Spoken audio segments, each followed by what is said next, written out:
The invisible hero who took a bullet for a billion-dollar CEO. They say you never know who's standing beside you until it's too late. On the 42nd floor of Halden Financial Tower, a CEO who built an empire on ruthlessness learned this truth the hardest way possible when the janitor she'd ignored for 6 years threw himself in front of a bullet meant for her. This is the story of Evan Merrick, the invisible hero who proved that courage doesn't wear a suit. Stay until the end and drop a comment with your city so I can see how far this story travels. You won't believe what happens next. The morning of October 17th started like any other Tuesday at Halden Financial Corporation. The sun climbed over Manhattan's skyline, casting long shadows across the glass and steel monument to American capitalism that was the Halden Tower. 42 stories of power, ambition, and money. On the ground floor, tourists snapped photos. On the trading floors, analysts shouted into phones. And on the executive level, the 42nd floor, where the air seemed thinner and the carpets cost more than most people's cars, Miranda Cole prepared for war. Not the kind with guns and soldiers, the kind with spreadsheets and shareholders. Miranda stood at the floor-to-ceiling windows of the executive boardroom, her reflection sharp against the cityscape. At 43, she was everything the business magazines said she was: brilliant, beautiful, and brutal. Her dark hair was pulled back in a style that said efficient, her Armani suit tailored to project authority, her heels expensive enough to hurt. She'd been CEO of Halden Financial for 8 years, following in her father's footsteps, and in that time she'd doubled the company's value, laid off 2,000 employees, and earned a reputation as the Ice Queen of Wall Street. She preferred focused. Behind her, the boardroom table stretched like an aircraft carrier, surrounded by leather chairs that cost $8,000 each. 12 executives sat in various states of nervous energy, checking their phones, shuffling papers, avoiding eye contact. They were waiting for the quarterly review meeting to begin, a meeting Miranda had called unexpectedly, which meant someone's head was on the chopping block. "Janice," Miranda said without turning around, her voice cutting through the tension like a scalpel, "tell me why our West Coast portfolio is underperforming by 17%. Janice Hammond, VP of Regional Operations, went pale. Her carefully prepared presentation suddenly felt woefully inadequate. "Market conditions have been—" "I don't pay you to explain market conditions," Miranda interrupted, turning slowly. Her eyes were the color of storm clouds and just as warm. "I pay you to overcome them. Perhaps I should pay someone else." The room went silent except for the hum of the building's HVAC system and the distant murmur of the city below. This was Miranda's world. Cold, controlled, predictable. It was about to shatter. Outside the boardroom, in the executive corridor, Evan Merrick pushed his janitor's cart across marble floors that reflected the recessed lighting like a still pond. The cart's wheels squeaked rhythmically, squeak, squeak, squeak, a sound so common that nobody heard it anymore. Evan had learned that's how most invisible things worked. They weren't truly invisible. People just decided not to see them. At 51, Evan had the kind of face that told stories if you bothered to look. Weathered skin, a slight crook in his nose from where it had been broken twice, gray threading through his dark hair, and eyes. Those eyes that had seen too much and somehow stayed kind anyway. He wore the same thing every day. Dark blue maintenance uniform with Halden Financial, custodial services, embroidered on the chest, and underneath, a plain white t-shirt that hid the scars. Most people who passed him in the halls didn't see Evan Merrick, combat medic, decorated veteran, father, survivor. They saw a janitor, equipment, furniture that occasionally moved and cleaned things. Evan had made peace with that years ago, mostly. He checked his watch, an old Timex his wife had given him 15 years earlier, back when she was still alive, back when he still believed in new beginnings. 9:47 a.m. He had 3 more floors to cover before his shift break, and then he'd promised Emery he'd call during her lunch period. His daughter, his entire world, his reason for waking up every morning and doing a job that paid $16.50 an hour when he'd once commanded teams of medical specialists in combat zones. But Emery needed consistency. Emery needed a dad who came home every night, not one who deployed to places where American flags came back folded in triangles. So Evan mopped floors and emptied trash bins and existed in the margins of other people's important lives. He was refilling the soap dispenser in the executive washroom when he heard it. Voices. Raised. Wrong. Evan's training kicked in before his conscious mind could process the information. The tone, the cadence, the underlying frequency of panic. His body recognized it the way a combat veteran recognizes the whistle of incoming mortars. His hand froze on the soap dispenser. His heart rate didn't increase. Years of emergency response had taught him that adrenaline was useful only if you controlled it. He moved to the door and opened it slightly. The executive corridor was mostly empty, standard for this time of morning when everyone who mattered was in meetings. But there, near the boardroom entrance, a man in an ill-fitting suit was arguing with Susan Chen, the executive floor receptionist. "Sir, you can't go in there," Susan was saying, her voice professionally firm but edged with concern. "If you don't have an appointment—" "I had an appointment," the man shouted, and Evan saw Susan flinch. "I had an appointment for 15 years, and then she just—" The man's voice broke, and that's when Evan saw his hand. The gun was small, probably a .38 revolver, held low against the man's thigh. Amateur grip, shaking, which made it more dangerous, not less. Every nerve in Evan's body went electric. His training cataloged details in microseconds. White male, approximately 45, perspiring despite the building's climate control, disheveled appearance suggesting sleep deprivation, weapon visible only from certain angles, psychological state, escalating. Evan didn't think. He'd learned a long time ago that thinking got people killed. He stepped into the corridor. "Hey," he called out, his voice calm, conversational, as if he'd just noticed two friends chatting. "Everything okay?" The man's head whipped around. Up close, Evan could see the broken capillaries in his eyes, the tremor in his jaw. This was someone at the end of a very long, very bad road. "Who the hell are you?" the man demanded. "Maintenance," Evan said, gesturing to his uniform. He kept his hands visible, his posture non-threatening. "Just wondering if you needed any help finding something. This floor can be confusing." "I know exactly where I need to go." The man's hand tightened on the gun. "I need to see Miranda Cole. I need to see the woman who destroyed my life." Behind the reception desk, Susan had gone completely still, her hand hovering near the phone. Evan caught her eye and gave the smallest shake of his head. "Don't move, don't escalate." "Okay," Evan said slowly. "I understand. You want to talk to Miss Cole. That makes sense. What's your name?" "David." The man laughed, bitter and broken. "Like it matters. Like she would remember. I was employee number 3847. Just a number. Just another—" His voice cracked. "I gave this company 15 years. 15 years. I missed my daughter's childhood. I missed anniversaries. I killed myself trying to make them happy.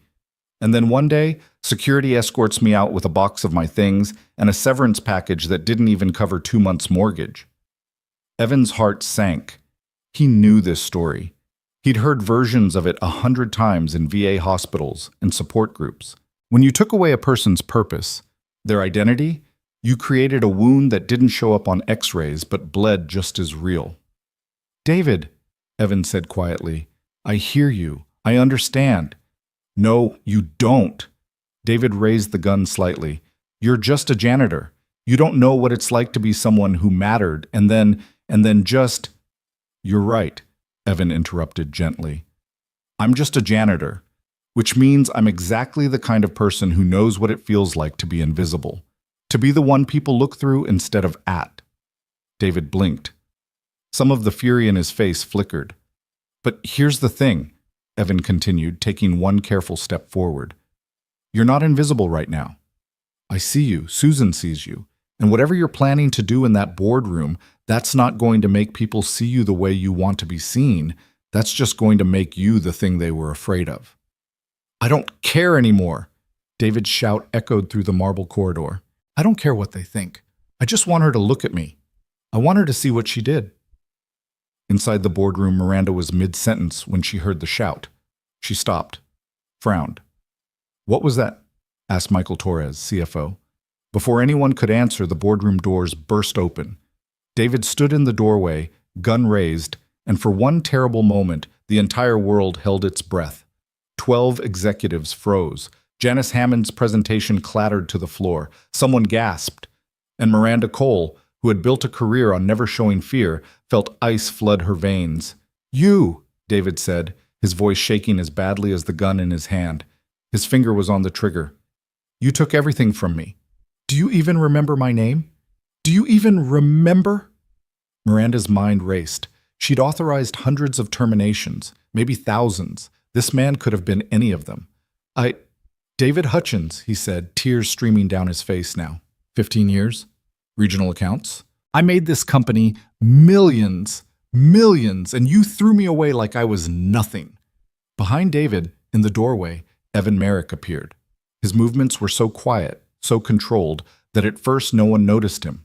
He'd followed David down the corridor, staying back, looking for an opening. Now he assessed the situation in the way only someone with combat medical training could. 12 potential casualties. One armed aggressor in psychological crisis, approximately 20 feet between the gunman and the nearest executive. Miranda Cole was standing near the window, the primary target, most exposed position. The gun was pointed at her heart. Evan calculated angles, distances, timing. He was 51 years old. His knees weren't what they used to be. He'd had 2 surgeries on his left shoulder from an IED injury in Fallujah. But his training was muscle memory, written into his body the way prayers are written into the faithful. He thought about Emery, thought about how she'd asked him last week what a hero really was. Thought about how he'd told her, someone who does the right thing even when it's hard, even when it costs them something. She'd looked at him with those serious 9-year-old eyes and said, "Like you, Dad?" He'd laughed it off, deflected. He was just a janitor now. His hero days were behind him. But looking at David Hutchins, broken, desperate, seconds from doing something that couldn't be undone, and looking at Miranda Cole, frozen, finally afraid, finally vulnerable, Evan realized something. Your hero days aren't behind you until you decide they are. "David," Evan said quietly from the doorway. David spun, wild-eyed. The gun swung away from Miranda and toward Evan. Several people in the boardroom screamed. "Put it down," Evan said. Not a command, a request from one human to another. "Please, you don't want this. I know you think you do, but you don't. Your daughter, you mentioned a daughter, she needs you. Not in prison? Not dead? She needs her father." "My daughter doesn't even speak to me anymore." David's shout was anguish incarnate. "I lost her too. I lost everything." "Then don't lose yourself." Evan took one step into the room. His hands were up, empty, open. "David, I've been where you are. Different circumstances, maybe, but that feeling, like the whole world forgot you existed, I know it. And I'm telling you, this isn't the answer. This doesn't fix it. Nothing fixes it." David swung the gun back toward Miranda. "Nothing fixes what people like her do to people like us." And that's when Miranda Cole did something she'd never done in any crisis before.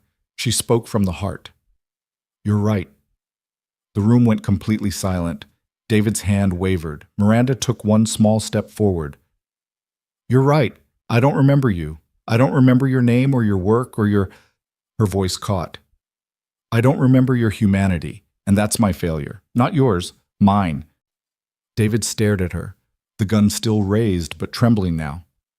"I built this company by making hard decisions," Miranda continued, and for the first time in her career, her voice wasn't steel. It was just human. By cutting costs and maximizing efficiency and treating people like numbers on a spreadsheet, I told myself it was business, just business. But you're not a number, David. You're someone's father, someone's— "I was someone," David interrupted, sobbing now. "I was someone." "You still are," Evan said quietly. He'd moved closer, positioning himself between David and Miranda without David fully realizing it. "You're still someone, David. You're still here. You still matter. And what you do in the next 10 seconds, that's going to define what your daughter remembers about you for the rest of her life." David's arm was shaking violently now. I just wanted her to see me, to see what she did. I see you, Miranda whispered. I see you now, David. And I'm sorry. I'm so sorry. For a moment, everyone in that room believed it would be okay, that David would lower the gun, that somehow, impossibly, words had been enough. And then David's phone rang. The sound was jarring, absurd, a cheerful pop song ringtone in the middle of a hostage situation. David flinched, his finger already on the trigger tensed reflexively. The gun fired. Evan didn't think. His body was already moving before the sound registered. 15 years of combat medicine, of training that said, save them first, ask questions later, of muscles that remembered what it meant to be someone who ran toward danger instead of away. All of it compressed into a single moment. He lunged forward, arms outstretched, body angling to cover as much of Miranda Cole as physically possible. The bullet hit him in the left side of his chest, just below his collarbone. The impact was like being hit with a sledgehammer wrapped in fire. Evan had been shot before, twice, actually, in Kandahar, and his body recognized the sensation with an almost clinical detachment. Entry wound, no exit wound, bullet still inside, possible subclavian artery damage, possible pneumothorax. He felt his legs give out, felt himself falling, felt Miranda's shocked gasp of air as his weight brought them both down. The boardroom erupted into chaos. Someone screamed. Multiple people ran for the doors. David stood frozen, staring at the gun in his hand as if it had materialized there, as if he couldn't quite believe what had just happened. "Oh, God," David whispered. "Oh, God. Oh, God. I didn't." Security burst through the doors. 3 guards who'd been on the floor below when the panic button was triggered. They tackled David, sending the gun clattering across the marble floor. David didn't resist. He collapsed into their grip, sobbing. On the ground, Evan felt warm blood soaking through his uniform. His breath came in short, painful gasps. He'd treated enough penetrating chest wounds to know he probably had minutes before shock set in. Maybe less. His training kicked in automatically. Assess, prioritize, survive. But before he could do any of that, he felt hands on his face. Miranda Cole was kneeling beside him, her perfect suit stained with his blood, her expression shattered. Oh, God, why would you? Evan tried to smile. It probably looked more like a grimace. Someone, his voice came out wet, labored. Someone had to. Don't talk. Miranda looked around frantically. Call 911. Someone call. Where's the medical? Already called, someone shouted. Ambulance is coming. Evan's vision was starting to narrow at the edges. That wasn't good. That meant blood loss, shock, possibly internal bleeding. He'd seen this in dozens of patients. Never thought he'd experience it himself. Stay with me, Miranda said, and Evan realized she was crying. Miranda Cole, the Ice Queen of Wall Street, who'd never shown emotion in any quarterly meeting or hostile takeover or mass layoff, was crying over a janitor bleeding out on her boardroom floor. Please, stay with me. What's your name? Tell me your name. Evan, he managed. Evan Merrick. Evan, she said it like a prayer. Evan, stay awake. Keep your eyes open. Help is coming. You're going to be fine. You're going to... But Evan's eyes were already closing. Not because he wanted them to. His body was making decisions for him now, prioritizing functions, shutting down non-essential systems to preserve what little blood pressure remained. The last thing he heard before unconsciousness took him was Miranda's voice, raw and desperate. Somebody help him, please. Somebody save this man's life. And somewhere in his fading consciousness, Evan thought, that's funny. That's what I was trying to do. Then, darkness. The paramedics arrived in 7 minutes. Excellent response time for Midtown Manhattan. They found Evan Merrick unconscious, pulse thready at 130 beats per minute, blood pressure 80/40, and dropping. The lead paramedic, a woman named Chen, who'd seen more than her share of gunshot wounds, did a quick assessment and didn't like what she found. We need to move, she told her partner. Now. He's circling the drain. They had him on a gurney and in the elevator in 90 seconds. In the ambulance in 4 minutes. Racing toward Mount Sinai West with sirens screaming in 6 minutes. In the boardroom, Miranda Cole sat on the floor, covered in someone else's blood. while her executive team hovered uselessly and security led David Hutchins away in handcuffs. The man was still sobbing, still saying, "I didn't mean to, I didn't mean to," as if repetition could undo what had been done. Michael Torres, the CFO, crouched beside Miranda. "Are you hurt? Miranda, are you?" "I'm fine." Her voice sounded strange, distant. "I'm perfectly fine." "We should get you checked out anyway. The paramedics—" "I said I'm fine," Miranda snapped, and Michael flinched back. She looked down at her hands, her perfectly manicured, always controlled hands, and saw them shaking. Saw the blood under her fingernails. Evan Merrick's blood. A janitor. A man whose name she hadn't known until he'd told her while bleeding out on her floor. A man who'd thrown himself in front of a bullet meant for her. "Who is he?" Miranda asked quietly. "What?" "The janitor. Evan Merrick. Who is he? Get me his file. Get me everything. Employment records, background, emergency contacts, everything." Michael exchanged glances with Janice Hammond. "Miranda, maybe you should—" "Get me his file!" Miranda's shout echoed through the boardroom. "Now!" 10 minutes later, she was in her office, door locked, reading through the thin personnel file of a man named Evan Merrick, while her hands still trembled and her suit still bore the evidence of his sacrifice. Employee ID 3891.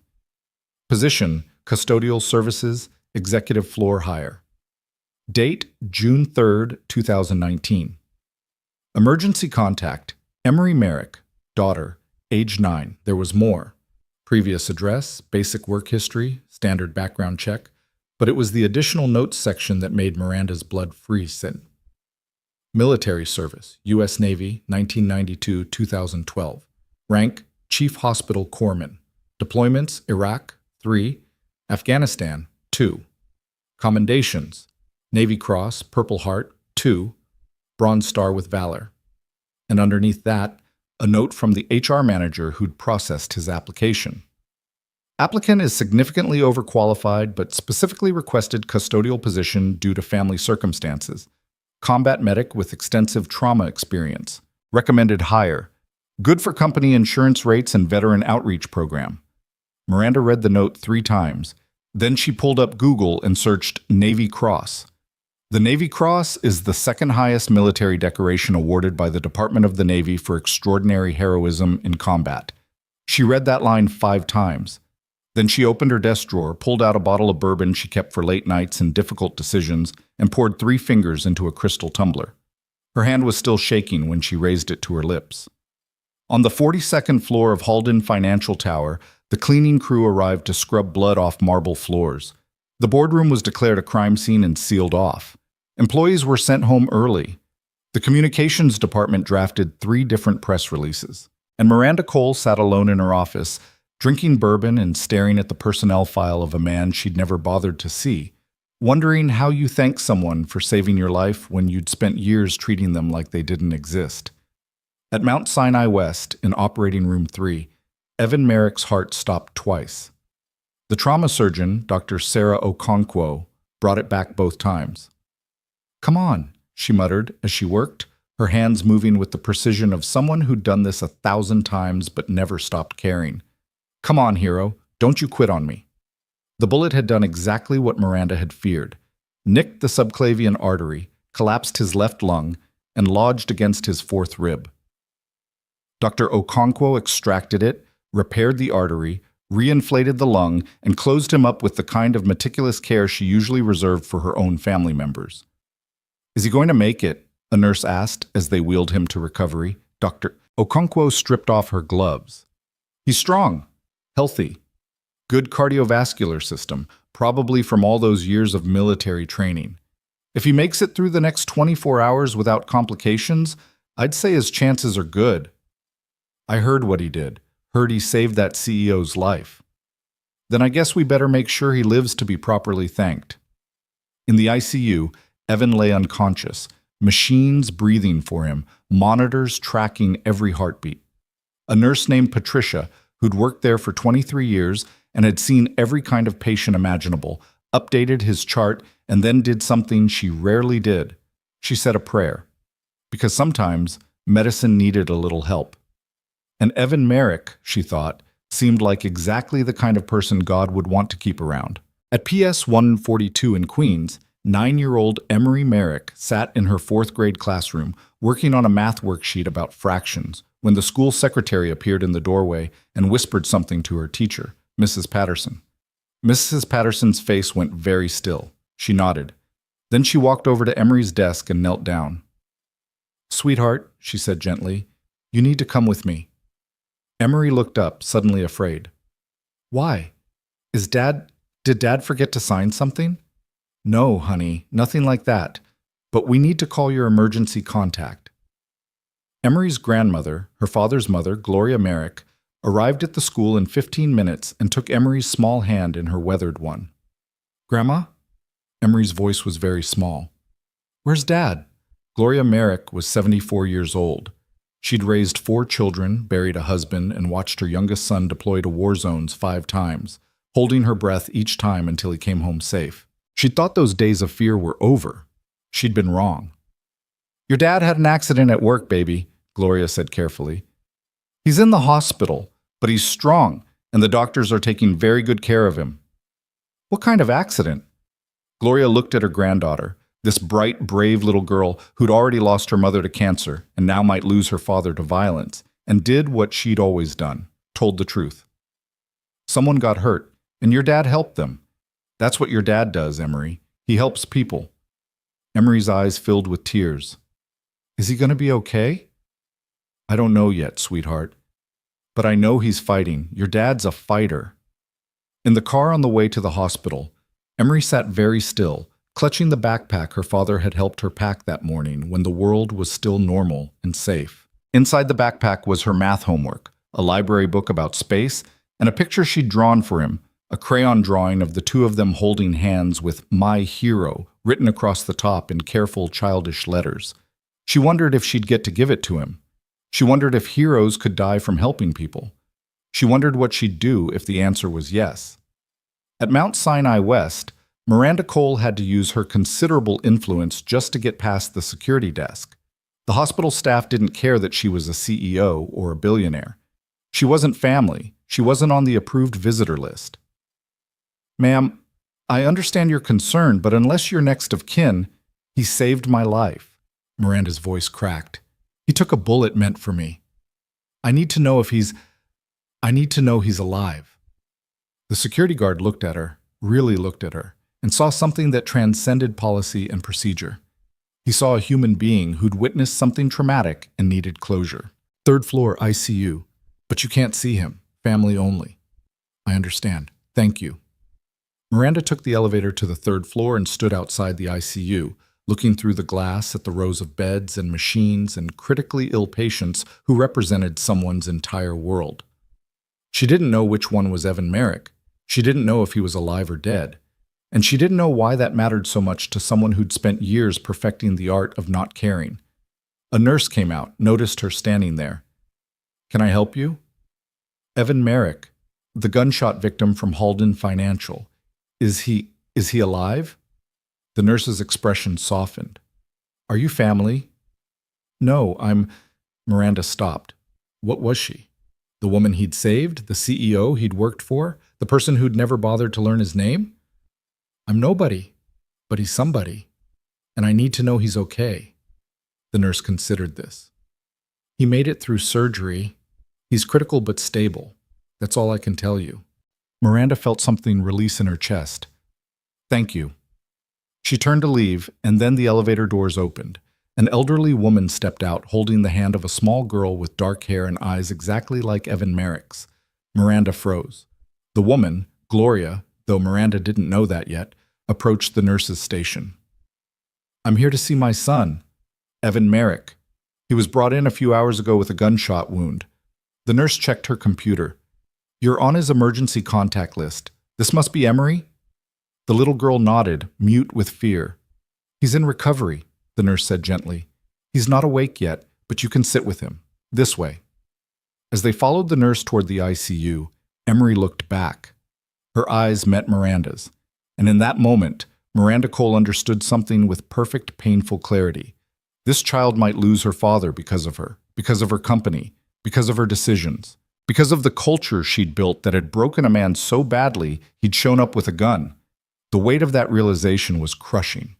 Emery's small voice carried back through the corridor. "Grandma, is Dad going to die?" Gloria's response was too quiet to hear, but Miranda didn't need to hear it. She could see it in the way Gloria's shoulders tensed, in the way she squeezed Emery's hand. Nobody knew if Evan Merrick would survive. Not the doctors. Not his family. Not the woman whose life he'd saved at the cost of his own. Miranda Cole left the hospital and returned to Halden Financial Tower as the sun set over Manhattan. The building was mostly empty now, employees sent home, boardrooms still sealed, police tape across the elevator that led to the 42nd floor. She took the stairs. In her office, she sat at her desk and opened her laptop. Then she did something she hadn't done in 15 years. She read through every single termination report from the past 5 years. Name after name, position after position, lives disrupted, families affected, all with her signature at the bottom. David Hutchins was there. Terminated 8 months earlier. Cause: position eliminated due to restructuring. Translation: we found someone cheaper. Miranda read until her eyes burned, read until the words blurred together, read until she couldn't anymore. Then she closed the laptop and looked out at the city. Millions of lights, millions of lives, millions of people who mattered to someone. Somewhere out there, in a hospital bed, Evan Merrick fought for his life. And Miranda Cole, for the first time in her career, prayed to a God she wasn't sure she believed in that he would win. Because if he died, if this good man, this hero, this father, died because he'd saved her life, Miranda didn't know if she could live with that. She didn't know if she deserved to. The city lights blurred as tears finally came. Hot, unexpected, unstoppable. In the ICU, machines beeped steadily. Evan's heart kept beating, his lungs kept breathing, and a 9-year-old girl held his hand and whispered, "Please don't leave me, Daddy. Please. Heroes don't die. They can't. They can't." Outside, the night deepened. Inside, everyone waited. For dawn, for answers, for miracles. For a janitor named Evan Merrick to open his eyes and return to a world that had finally, belatedly, begun to see him. The first rays of morning light filtered through the ICU windows, casting pale gold across the linoleum floors where Emery Merrick had fallen asleep in a chair too large for her small body. Her head rested against her grandmother's arm, her hand still clutching her father's, and in her sleep she murmured something that might have been "Dad," or might have been a prayer. Gloria Merrick hadn't slept at all. She'd spent the night watching monitors she didn't fully understand, counting heartbeats displayed in green lines, memorizing the rhythm of machines that breathed for her son. At 74, she'd thought she was done with hospital vigils. She'd sat beside her husband as cancer took him piece by piece. She'd held her daughter-in-law's hand as a different cancer did the same thing, faster and crueler. She'd believed, foolishly perhaps, that tragedy had taken its quota from the Merrick family. The universe, it seemed, disagreed. A nurse came in to check Evan's vitals, moving with the practiced quiet of someone who knew that ICUs were places where sleep was precious and rare. She smiled at Gloria, that particular smile healthcare workers reserved for long-night family members, compassionate, encouraging, but carefully non-committal. "How is he?" Gloria asked, her voice rough from hours of silence. "Stable. All his numbers look good. Dr. Okonkwo will be by around 7 for morning rounds." The nurse adjusted an IV drip, made a note on her tablet. "He's a fighter, your son." "Always has been." Gloria looked at Evan's face, pale against the pillow, oxygen cannula in his nose, bandages visible above the hospital gown. "Even as a boy, he never knew when to quit. Drove me half crazy." The nurse smiled, genuine this time.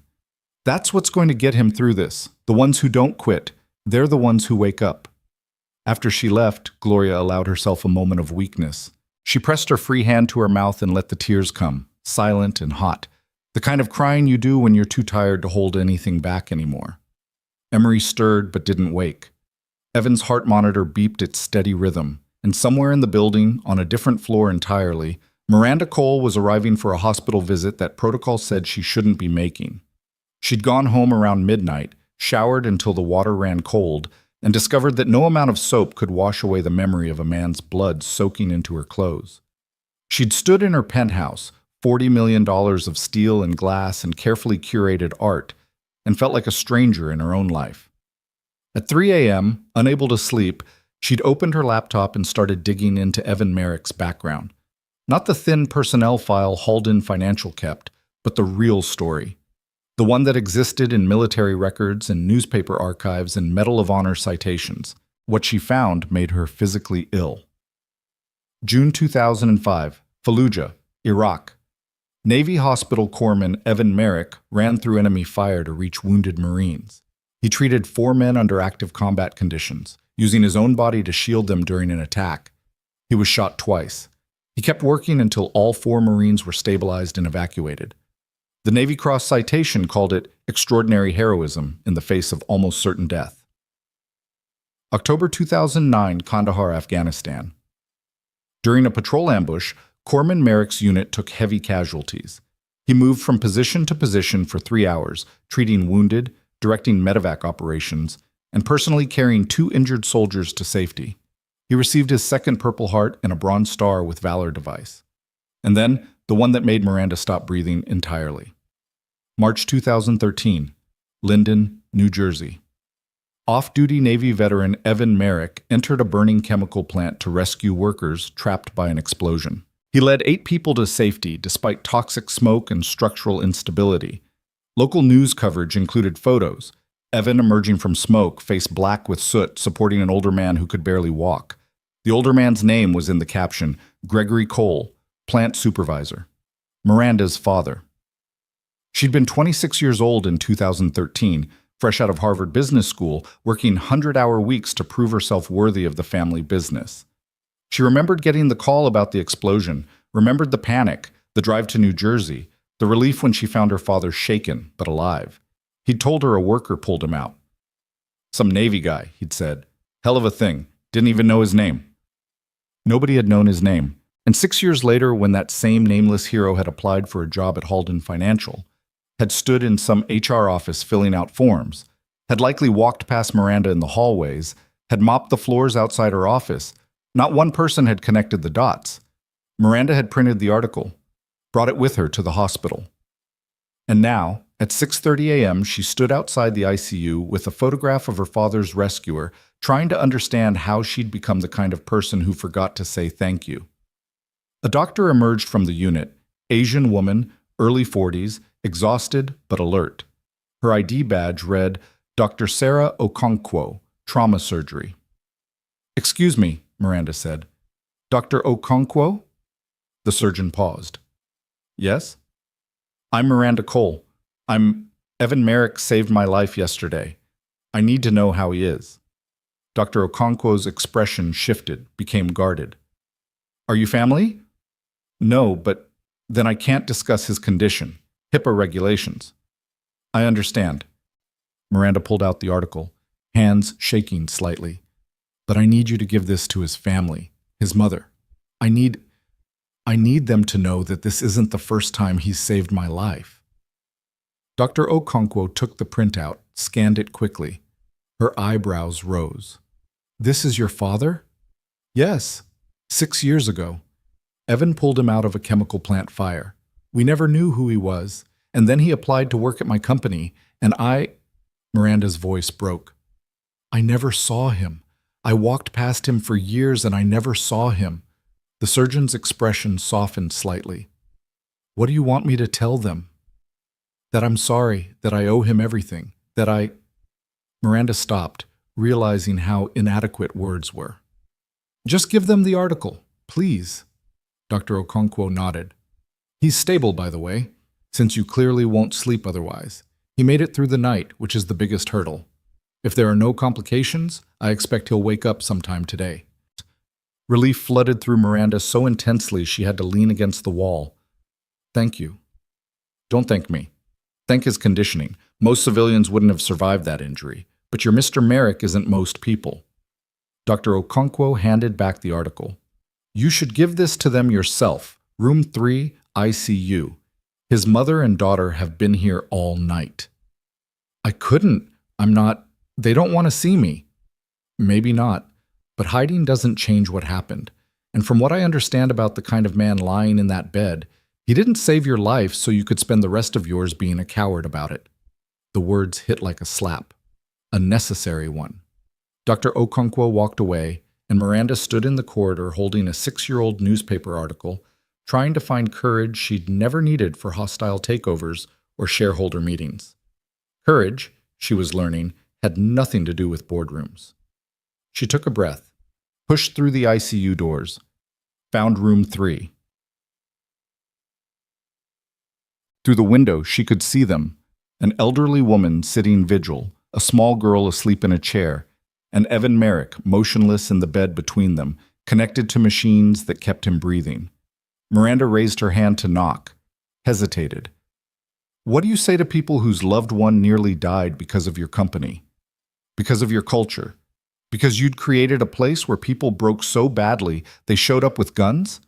What do you say to a little girl who might lose her father because he was too brave, too good, too much of a hero for a world that didn't deserve him? Before she could decide, the elderly woman looked up. Their eyes met through the glass. Gloria Merrick's expression went through several stages: confusion, recognition, something that might have been anger. Then she stood, carefully extracted her hand from Emery's, and came to the door. She stepped into the hallway and closed the door quietly behind her. Miss Cole, her voice was neutral, careful. Mrs. Merrick, I'm so sorry. Miranda's practiced speeches died in her throat. I don't know what to say. Then don't say anything. Gloria crossed her arms. She was shorter than Miranda, smaller, but somehow took up more space. My son is lying in that bed because of a man your company broke. So unless you're here to tell me you're going to fix whatever's broken in that place, I don't have words for you. You're right. Miranda held out the article with shaking hands. But I need you to see this. I need you to know this isn't the first time Evan saved my family. Gloria took the paper, read it. Her expression shifted, surprise, then something more complicated. This is your father. Yes. The plant explosion. March 2013. Evan pulled him out. We never knew his name, never got to thank him, and then years later he was working in my building and The word stuck in Miranda's throat. I never saw him. I walked past him every day for years, and I never saw him. Gloria was quiet for a long moment. When she spoke again, her voice had lost some of its edge. That sounds about right. Evan doesn't do things to be seen. He does them because they need doing. I know that now. Miranda wiped at her eyes, not caring that she was crying in front of a stranger. Mrs. Merrick, I need you to understand something. Your son is a hero, not just for what he did yesterday, but for who he is. And I'm going to spend the rest of my career making sure people like him are never invisible again. Pretty words. Gloria handed back the article. But my granddaughter in there, she doesn't need pretty words. She needs her father to wake up. She needs to know that good men don't die for doing good things. I know, I'm sorry. I'm so sorry. Gloria studied her for a long moment. You want to help? You want to do something useful? Anything. There's a cafeteria on the second floor. Emery hasn't eaten since lunch yesterday. She won't leave her father's side, but she trusts me. If I go get her something, she might eat it, but I don't want to leave them alone. Miranda understood immediately. I'll sit with them. Yes, please. Let me do this. Gloria looked skeptical, but exhaustion won out over caution. His monitors are green. He's stable. If anything changes, anything, you press the call button. The nurses come running. I understand. And Ms. Cole, if my granddaughter asks who you are, you tell her the truth. No corporate nonsense, no politician answers. The truth. That girl's had enough people lie to her in her short life. I will. I promise. Gloria nodded and walked toward the elevators, shoulders bent with exhaustion and fear, and too many nights spent in hospitals watching people she loved fight to stay alive. Miranda entered room 3 as quietly as she could. The machines were louder up close. The steady beep of the heart monitor, the rhythmic sigh of supplemental oxygen, the soft hum of an IV pump. Evan looked smaller than he had in the boardroom. Vulnerable. Human. The bandages on his chest were stark white against his skin. Miranda sat in the chair Gloria had vacated, careful not to disturb Emery, who still slept with her small hand wrapped around her father's much larger one. She looked at Evan's face, really looked, and tried to reconcile the man lying there with the janitor she'd never noticed. How had she missed so much? How had she become someone who looked at people and only saw their function, their role, their use to her? "You're the CEO, lady." Miranda jumped. Emery was awake, watching her with those serious dark eyes, eyes exactly like her father's. "Yes," Miranda said. "I'm Miranda Cole." "You're the one my dad saved." "Yes." Emery sat up straighter, still holding Evan's hand. "Why? Why what, sweetheart?" "Why did my dad save you?" There was no accusation in the question, just genuine curiosity from a 9-year-old trying to understand why her father was in a hospital bed. Miranda chose her words carefully, remembering Gloria's warning about truth. "Because a bad thing was happening, and your dad saw someone who needed help, and helping people is what your dad does." "Even when it hurts him?" "Especially then, I think." Emery considered this.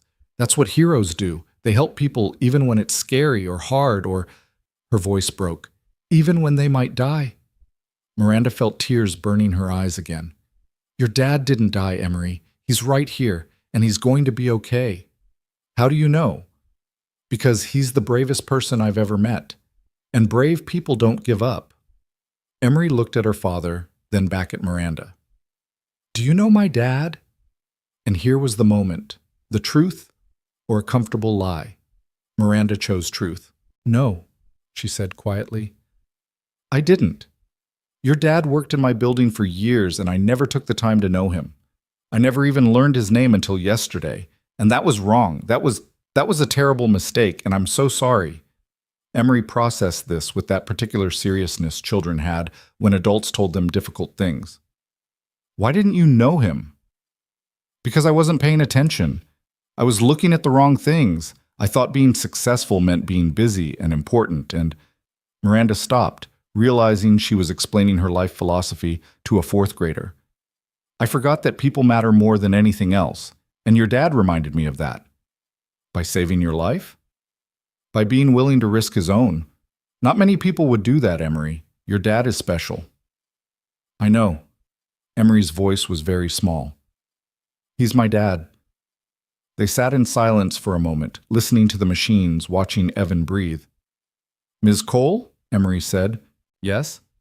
"If my dad dies, it's because of your company, isn't it?" The question was devastating in its simplicity, and it deserved truth. "Yes," Miranda said. "Not directly. But the man who hurt your father, he was hurt by my company first, by decisions I made, by a culture I built where people felt invisible and unimportant. So yes, Emery, this is my responsibility." Emery's eyes filled with tears. "I don't want my dad to die because of grown-up stuff he didn't even do." "He's not going to die." Miranda moved closer, put her hand gently on Emery's shoulder. "But I promise you something right now. I promise that I'm going to change things. I'm going to make sure that what happened to the man who hurt your father never happens to anyone else. Your dad's sacrifice, it's going to mean something. It's going to change everything." "Promise?" "I promise." Emery studied her for a long moment with those 2 old eyes, eyes that had already seen her mother die, and now might lose her father too. Then she said something that broke Miranda completely.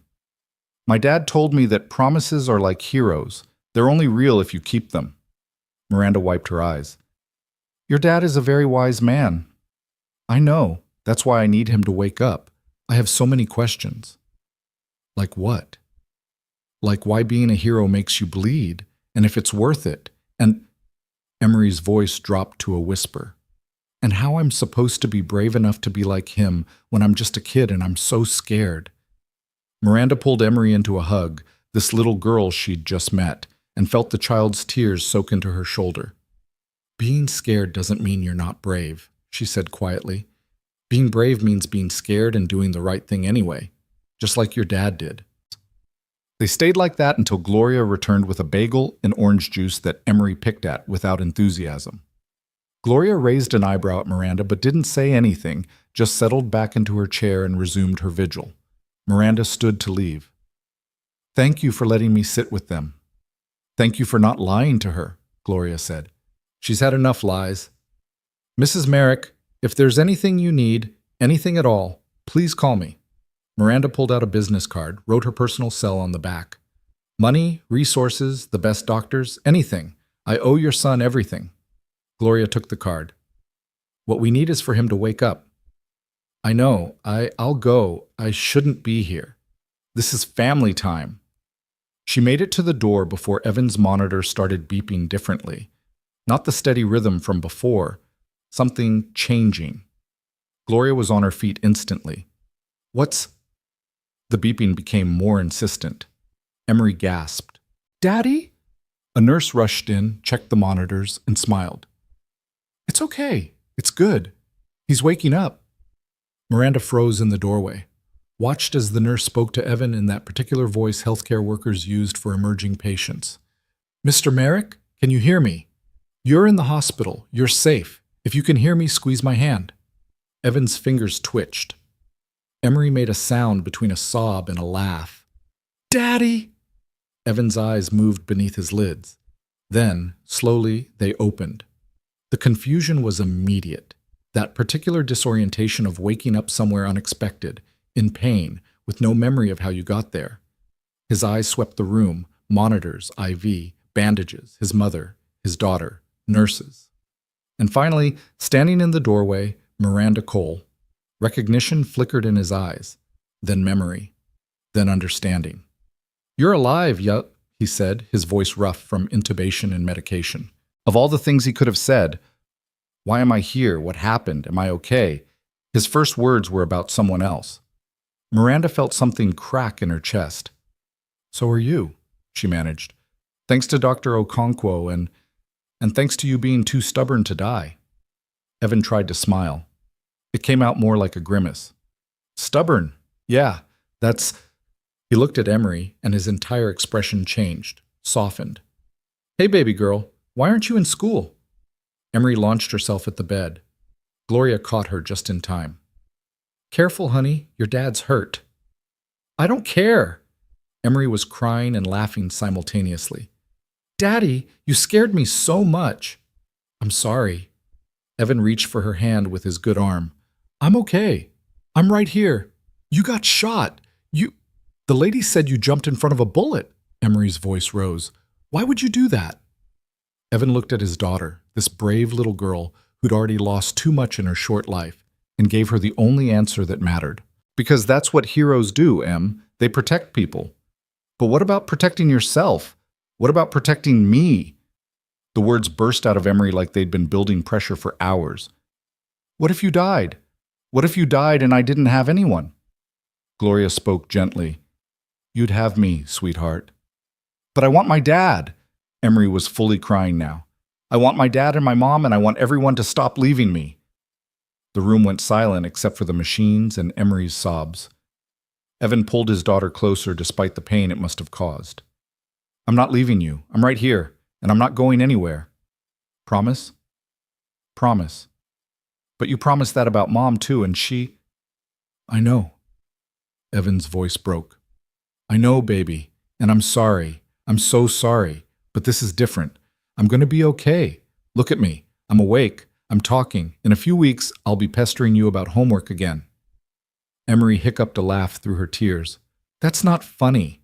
Little bit funny. Gloria wiped her own eyes and looked at Miranda. We should give them some privacy. Miranda nodded, starting to back out, but Evan's voice stopped her. Ms. Cole. She turned. Yes? Evan's expression was difficult to read, exhausted, medicated, but somehow still clear-eyed and present. The man who shot me. David Hutchins. Is he... Did anyone else get hurt? Of course. Of course, his first question after checking on his daughter was about other people. No one else was hurt. David's in custody. Miranda paused.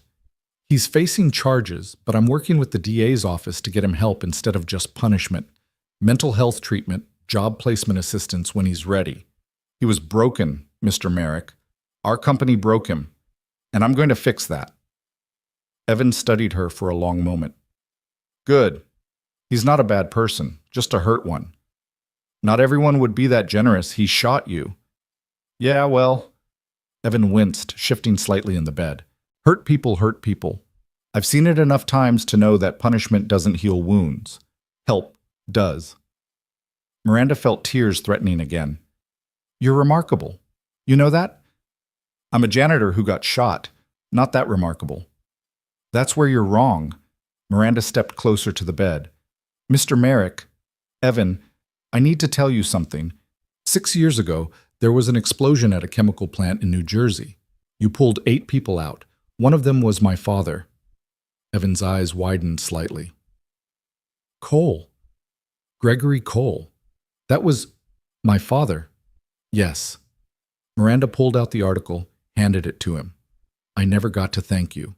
We never knew your name. And then you were working in my building for years, and I walked past you every day and never saw you.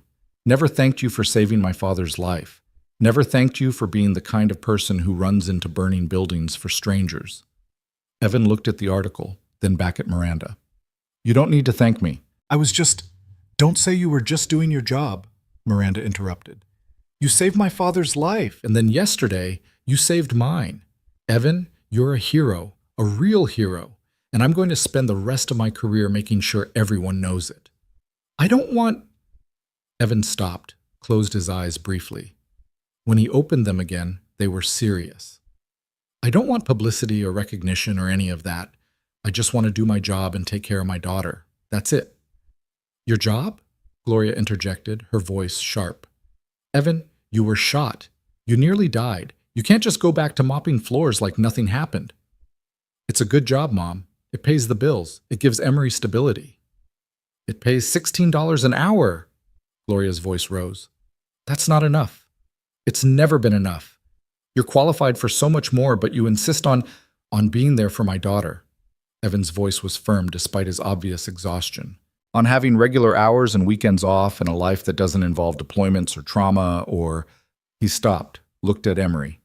Honey, can you go with Grandma and get some breakfast? I need to talk to Ms. Cole for a minute. Emory looked suspicious. About what? Adult stuff, boring adult stuff. I promise I'll still be here when you get back. You better be. Emory kissed his cheek, careful of the bandages, and let Gloria lead her out. Once they were alone, Evan turned to Miranda. Please don't make this into something it's not. I did what anyone would do in that situation. That's demonstrably false. There were 12 other people in that room. Only one of them threw himself in front of a bullet. Because I had training, because I've been in combat situations, and I know how to react when... Evan stopped, took a breath. Look, I appreciate the gratitude, really, but I don't want my life to change. I like my life. I like the predictability. I like going home to my daughter every night and helping with homework and making dinner and just being normal. If this becomes a big media thing, if I become some kind of symbol, I lose that, and I can't lose that. It's all I have. Miranda sat in the chair beside his bed. What if I told you that you could keep that life, that privacy, that stability, and still be properly compensated for it? No media circus, no publicity, just a salary that reflects your qualifications and experience. I don't have qualifications for anything except combat medicine, and I can't do that anymore. Not with Emory needing consistency. You have leadership experience, crisis management, personnel oversight. Evan, you commanded medical teams in war zones. You made life and death decisions under impossible pressure. Those skills translate to a dozen different positions. Evan was quiet for a moment. What are you offering? I don't know yet, but I want to figure it out. Miranda chose her words carefully. I want to create a place where people like you aren't invisible, where veterans and single parents and people who've been through hard things are valued, not overlooked. And I need your help to do it. Why? Because you're right about David Hutchins. He was broken by a system that treats people as disposable. And I built that system. I perpetuated it. I benefited from it. And yesterday it almost got me killed and did get you shot. That's not okay. None of it is okay. Evan studied her face. You really mean this? I do. Change is hard, especially corporate culture change. Your board won't like it. Your shareholders will push back. You'll face resistance from people who benefit from the current system. I don't care. You will when it starts costing you money. Then it costs me money. Miranda's voice was fierce. Evan, I have more money than I could spend in 10 lifetimes. What I don't have is peace. What I don't have is the ability to look at myself in the mirror and like what I see. Yesterday, a good man nearly died because of my failure to see people as human beings. That changes. Today. Now. I don't care what it costs. Evan was quiet for a long moment. Then, what do you need from me? Right now? Get better. Heal. Spend time with your daughter. But when you're ready, I want to sit down and talk, really talk, about how to make Halden Financial a place where no one feels invisible, where people matter more than profits, where someone like David Hutchins gets help before he gets desperate. That's a lot of work. I know, but I have to try. For you, for David, for everyone I've failed by not seeing them. Miranda stood. I'll let you rest. But Evan, thank you. For my father, for me, for being the kind of person who makes the world better just by being in it. She made it to the door before Evan spoke again. Ms. Cole? Yes? My daughter, she's watching this, watching how I handle it. She's trying to understand what being a hero means, what sacrifice looks like. And I need her to see that it means something, that it wasn't just random violence, that good things can come from bad situations. They will, Miranda promised. I swear to you, they will. She left the hospital as the morning shifted toward afternoon, the city alive with traffic and noise and millions of people rushing to places they needed to be. Miranda walked past them all, pulled out her phone, and made a call.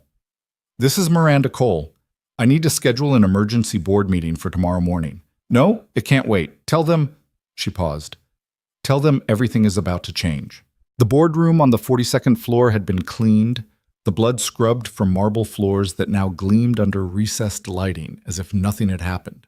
But the ghost of violence lingered in the way people avoided certain spots, in the way executives entered with visible tension, in the way 12 leather chairs sat empty while their occupants gathered in uncomfortable clusters near the windows. Miranda arrived 15 minutes early, which meant she was there to watch them come in one by one. Michael Torres, the CFO, looking like he hadn't slept. Janice Hammond, pale and jumpy, flinching at sudden sounds. The others, VPs of operations, marketing, legal, human resources, all carrying the particular exhaustion of people who'd witnessed something that fundamentally altered their understanding of their own safety.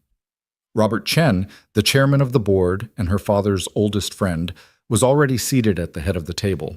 At 71, Robert had the kind of authority that came from decades of building empires and surviving recessions. He looked at Miranda with something between concern and wariness.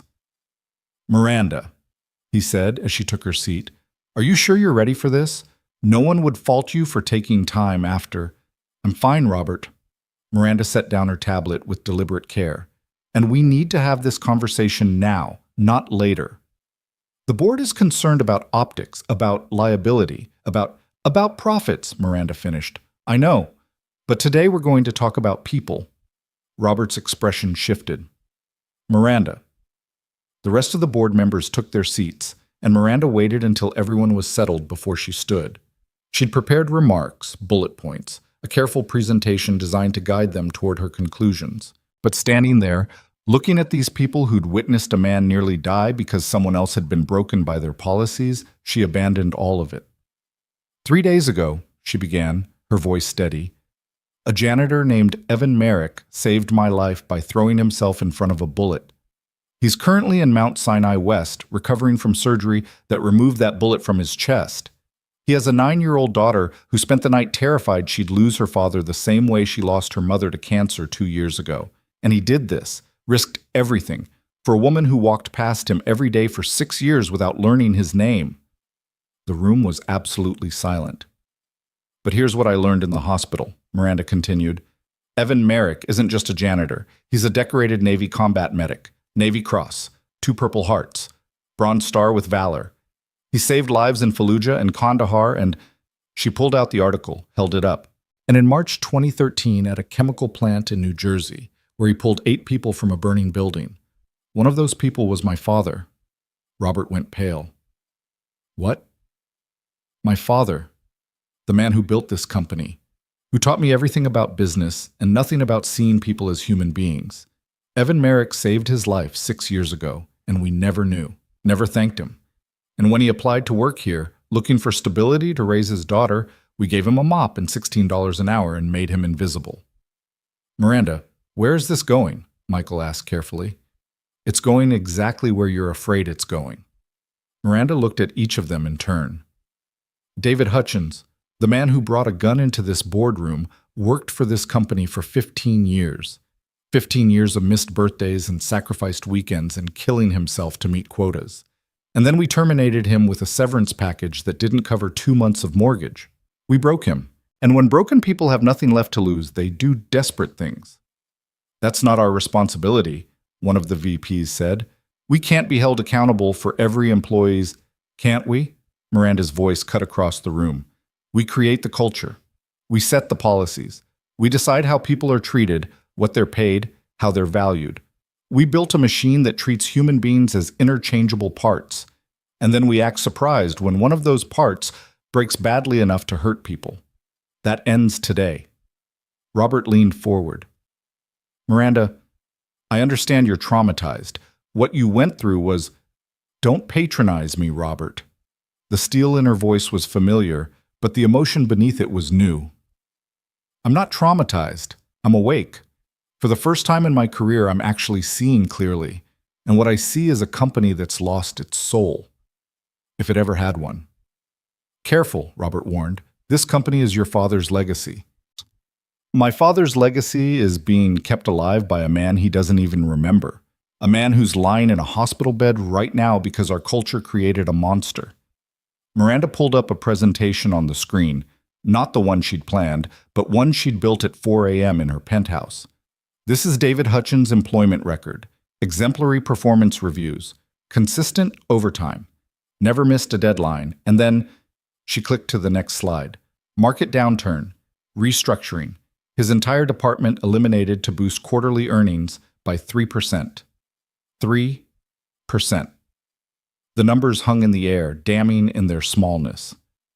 We destroyed a man's life for 3%, Miranda said quietly. And we did it to 247 other people that quarter alone. I have all their names, all their stories, single parents, people supporting elderly relatives, people who'd given us decades of loyalty. And we cut them loose because it looked good on a spreadsheet. Janice Hammond spoke up, her voice shaky. What do you want us to do, Miranda? We can't undo those decisions. No, but we can make sure they never happen again. Miranda clicked to the next slide. I'm proposing the Merrick Initiative, named after the man who showed us what real courage looks like. It's a comprehensive program that restructures how we treat employees, all employees, from the C-suite to custodial staff. The slide filled with bullet points that made the CFO visibly pale. Increased minimum wage to $25 an hour.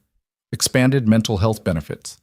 Mandatory transition support for any terminated employee, including 6 months of salary continuation and job placement assistance. Veteran hiring and support programs. An ombudsman office for employee concerns. Anonymous culture surveys with public results. This will cost us millions, Michael said, his voice strained. 47 million in the first year, Miranda agreed. I've run the numbers, and it's worth every penny. Because the alternative is more David Hutchins sees, more desperate people, more violence, more trauma, more funerals. She paused. More blood on floors we pretend we've cleaned. The shareholders will revolt, someone muttered. Let them. Miranda's voice was sharp. I own 38% of this company. Robert, you and the other founders own another 23%. If we stand united, we have controlling interest. The shareholders can complain all they want.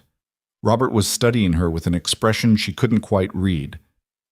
Your father would have fought this, you know that.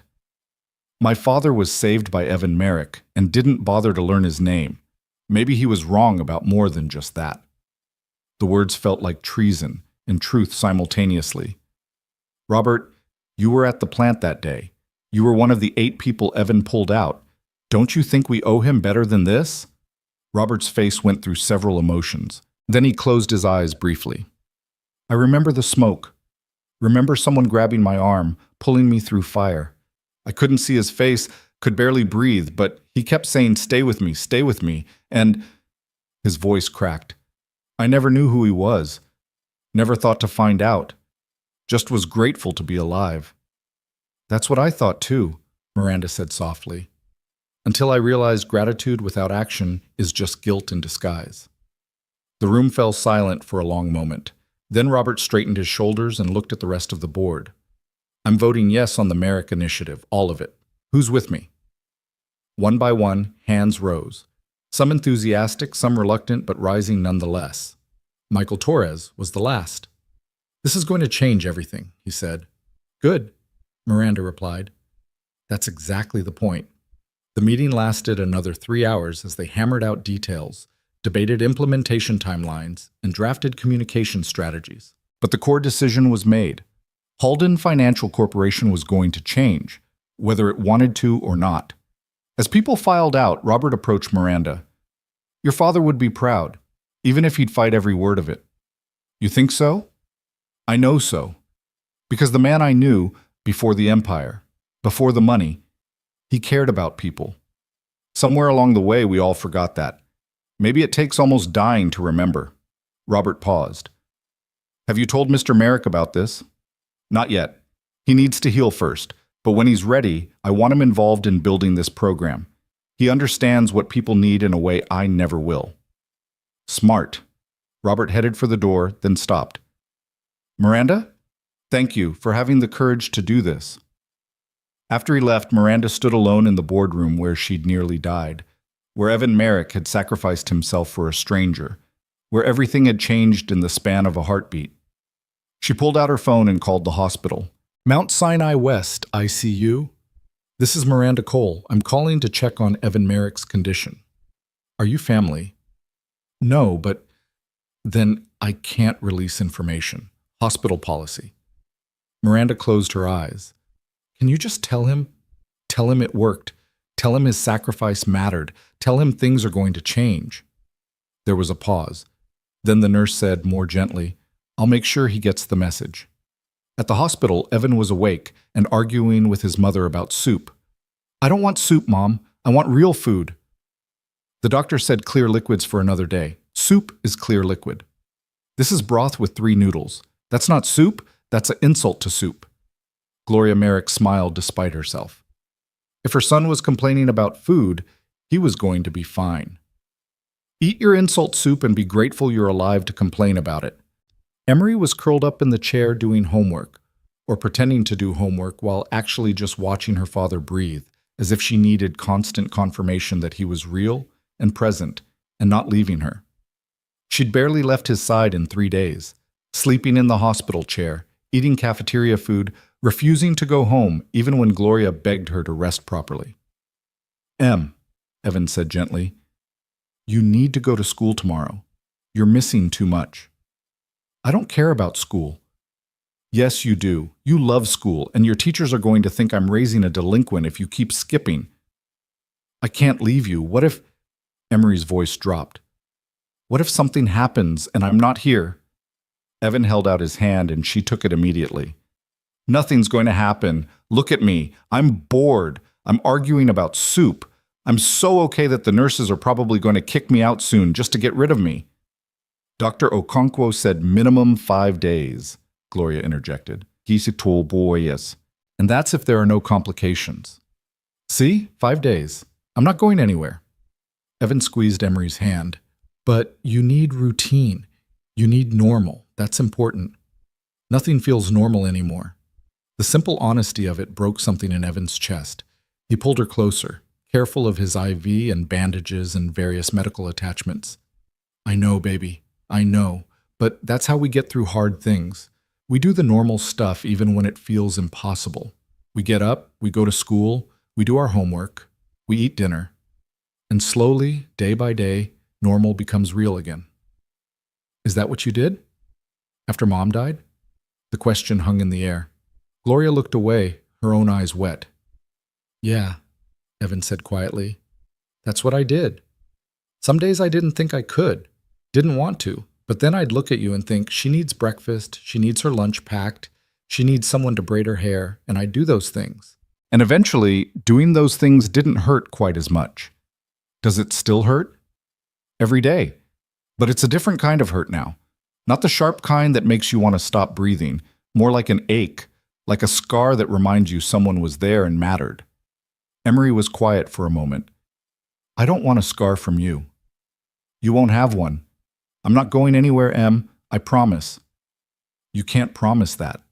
Anything can happen. You're right. I can't control everything, but I can promise that I'll fight like hell to stay here with you. And I can promise that what I did, saving Miss Cole, I'd do again. Because that's who I need to be for you. Someone who helps people even when it's hard. But what if helping people takes you away from me? Evan didn't have a good answer for that. It was the question he'd been asking himself for years.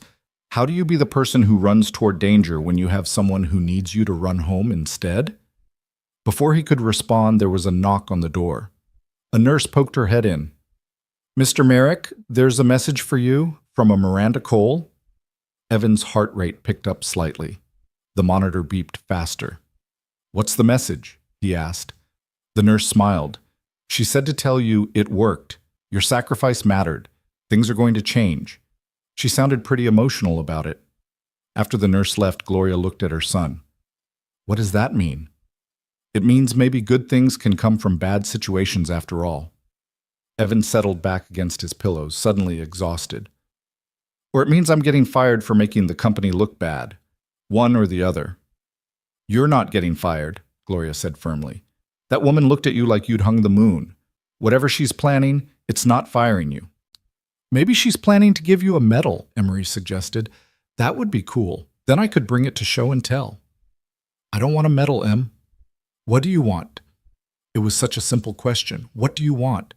When was the last time anyone had asked him that? When was the last time he'd asked himself? I want you to be happy, he said finally. I want to give you a good life. I want to be home for dinner and help with homework and watch you grow up into the amazing person you're already becoming. That's it. That's all I want. That's a lot, Gloria said softly. Yeah, but it's the only thing that matters. They sat in comfortable silence for a while, the three of them, this little family that had survived so much and was learning to survive more. Outside the window, the city moved on, people rushing to appointments, living lives, chasing dreams and dollars and destinies. But in room 3 of the ICU, time felt different, slower, more precious. Emery eventually dozed off in her chair, homework abandoned on her lap. Gloria stroked her granddaughter's hair and looked at her son. You scared me, she said quietly. When that nurse called and said you'd been shot, I thought, her voice broke. I thought I'd lost you. After your father, after Sarah, I thought I couldn't survive losing you too. I'm sorry, Mom. Don't apologize for being a hero. Just promise me you'll be more careful about it going forward. Evan smiled despite the pain. I'll try, but careful isn't really in the job description. Then maybe you need a different job, one that doesn't involve bullets. Gloria's voice was firm. I know you love helping people. I know it's who you are. But Emery needs you alive more than strangers need you dead. That's not fair. Life isn't fair. Your daughter losing both parents before she's 10 isn't fair. You having to choose between being a hero and being a father isn't fair. But here we are, and someone has to say the hard things. So I'm saying them. Evan looked at his daughter sleeping, her small hand still reaching toward him even in sleep, and felt the weight of impossible choices. How do you tell a child that courage sometimes costs everything? How do you model heroism while also modeling caution? How do you be the person who saves lives without risking the one life that depends on you most? I don't know how to be both, he admitted quietly. The man who runs toward danger, and the man who comes home safe. I don't know how to reconcile those things. You learn, you adapt, you make different choices. Gloria's voice softened. Evan, you've spent 20 years in uniform taking care of other people. Maybe it's time to let someone take care of you for once. I have a 9-year-old daughter. I don't have the luxury of being taken care of. Then let me help more. Let friends help. Gloria hesitated. Let Ms. Cole help. If she's serious about whatever she's planning, you don't have to do everything alone. I'm not alone. I have you and Em. You know what I mean? You've built walls, Evan. High ones. Ever since Sarah died, you've been so focused on protecting Emery that you forgot you're allowed to need things too. Want things. Accept help from people. Evan closed his eyes. His mother wasn't wrong. After Sarah's death, he'd become Fortress Evan. Walls up, emotions locked down, focused solely on survival and stability for his daughter. The Navy had taught him to compartmentalize, to push through pain, to complete the mission at all costs. But maybe that wasn't the mission anymore. Maybe the mission now was teaching Emery how to live, not just survive. What if I don't know how? He asked, voice barely audible. Then you learn. Same way you learned everything else. One day at a time.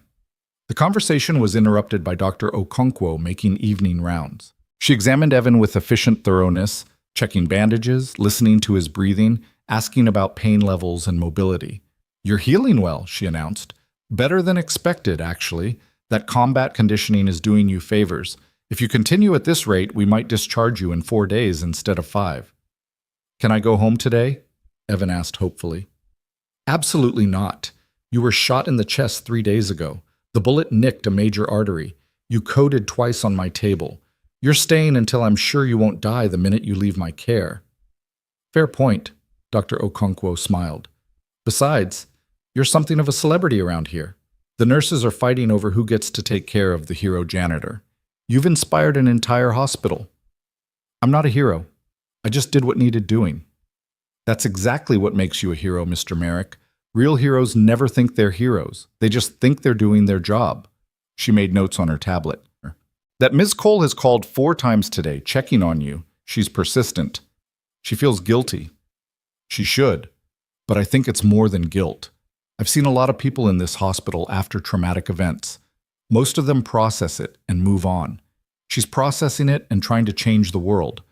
There's a difference. After Dr. Okonkwo left, Evan lay in the dimming room watching shadows lengthen across the walls. His chest ached, both from the bullet wound and from something deeper, something that had been building since the moment he'd seen David Hutchins with that gun. He'd spent 6 years trying to be invisible, trying to be normal, trying to pretend that the decorated combat medic was someone else, someone from his past, someone he didn't have to be anymore. But invisibility was its own kind of death. A slow suffocation of everything that made you who you were. Maybe Miranda Cole was right. Maybe it was time for things to change. Not just at Halden Financial, but in his own life. Maybe teaching Emery about courage meant showing her that you didn't have to hide who you were to be safe. That being seen, truly seen, wasn't a weakness but a strength. His phone buzzed with a text. He reached for it carefully, mindful of the IV in his arm. The message was from an unknown number. Mr. Merrick, this is Miranda Cole. I apologize for texting your personal number. Your mother gave it to me in case of emergency. I wanted you to know that the board approved significant changes today. Changes that will ensure what happened to David Hutchins never happens to anyone else. I know you value privacy and stability, but when you're ready, I'd like to discuss your role in implementing these changes. No pressure, just possibility. Get well. You've given us all a second chance. I hope you'll let me give you one too. Evan read the message 3 times. Then he showed it to his mother. Gloria smiled.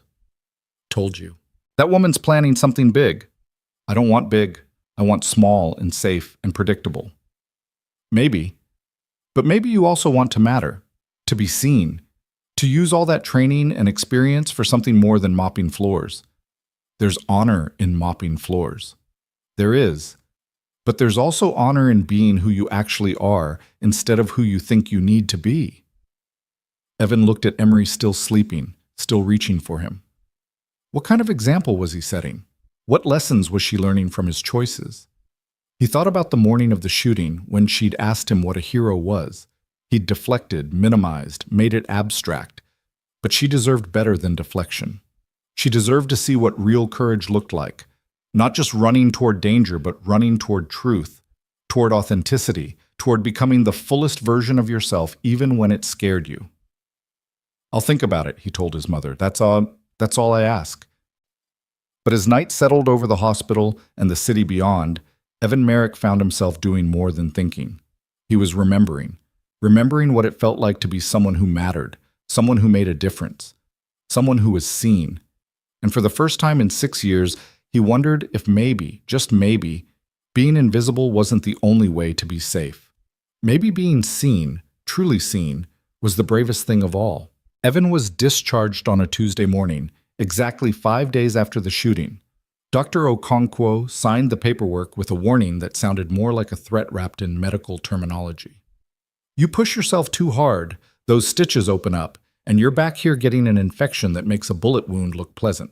Understood? Understood, Evan agreed, already planning to ignore at least half of her restrictions. I mean it, Mr. Merrick. No heavy lifting, no strenuous activity, no playing superhero for at least 6 weeks. Your body needs time to heal internally, even if you feel fine externally. Gloria, standing beside him with his discharge papers and a bag of medications, nodded firmly. I'll make sure he behaves. Good luck with that, Dr. Okonkwo said with a knowing smile. Combat medics make the worst patients. They think knowing medicine means they can ignore it. She wasn't wrong. Evan already felt restless and confined after 5 days of hospital beds and limited mobility. His chest ached with every breath. His shoulder was stiff from immobility, and he had another 3 weeks before the stitches came out. But he was alive. He was going home. And most importantly, he was going home to Emory. His daughter had gone to school that morning, her first day back since the shooting, and Evan had promised to be there when she got home. The thought of seeing her walk through their apartment door, knowing he'd kept that promise, made the pain almost bearable. The discharge process took another hour of paperwork and instructions and pharmacy coordination. When they finally made it to the hospital entrance, a black car was waiting at the curb. Did you call a car service? Evan asked his mother. No, The driver's door opened and Miranda Cole stepped out. Evan stopped so abruptly that Gloria nearly walked into him. Ms. Cole, he said, genuinely surprised. What are you? I promised your mother I'd provide transportation home, Miranda said, her tone professional but her expression uncertain, as if she wasn't sure how this gesture would be received. If that's acceptable. If not, I can call you a regular car service, or… It's fine, Gloria interrupted, already moving toward the car. It's very kind. Evan, stop standing there looking shocked, and get in the vehicle before you strain something. The car was exactly what Evan expected from a CEO. Pristine leather seats, tinted windows, probably cost more than he'd make in 5 years. He settled carefully into the back seat, moving slowly to avoid jostling his injuries, and tried not to think about how out of place he felt in this environment. Miranda slid in beside him while Gloria took the front passenger seat. The driver pulled smoothly into traffic, and for a moment no one spoke. You didn't have to do this, Evan said finally. I know, but I wanted to.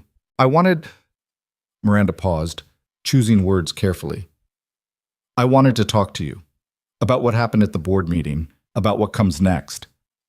Ms. Cole, I just got out of the hospital. Can we maybe have this conversation when I'm not actively on painkillers? Of course, I'm sorry, She stopped, took a breath. I'm not very good at this. The personal stuff. The human stuff. My entire career has been about efficiency and results, and I'm realizing that approach doesn't work when you're trying to thank someone for saving your life. Gloria turned around from the front seat. Maybe start with the simple version. What did you want to tell him? Miranda looked grateful for the guidance. The board approved the Merrick Initiative, all of it. Increased wages, mental health support, transition assistance for terminated employees, veteran hiring programs, everything. It goes into effect in 2 weeks. Evan processed this slowly. You named it after me? After what you represent. Courage, sacrifice. The kind of person who sees problems and fixes them instead of ignoring them. Miranda pulled out a tablet, called up a presentation. But here's the thing, I need help implementing it. I need someone who understands what veterans need when they transition to civilian life. Someone who knows what it's like to be overlooked and undervalued. Someone who got shot because your company broke someone, Evan interrupted gently. Ms. Cole, I appreciate what you're trying to do. Really, but I can't be your poster child for corporate redemption. That's not what I'm asking. Isn't it? Miranda was quiet for a moment. Maybe it started that way. Maybe part of me thought, let's hire the hero and everyone will see we've changed. But the more I learned about you, your service record, your medical expertise, your leadership experience, the more I realized you're actually qualified for this. Not because you got shot, because you spent 20 years taking care of people under impossible circumstances. I mopped floors for 6 years. That's not exactly executive material. You commanded trauma teams in combat zones, Miranda countered. You made life and death decisions with seconds to act. You trained personnel, managed resources, adapted to constantly changing situations. Those skills don't disappear just because you changed careers. Evan looked out the window at the city passing by. What exactly are you offering? Director of Veteran Services and Employee Wellness. You'd build and oversee the entire program, hire your own team, set your own policies, report directly to me, which means you'd have authority to make real changes without bureaucratic obstacles.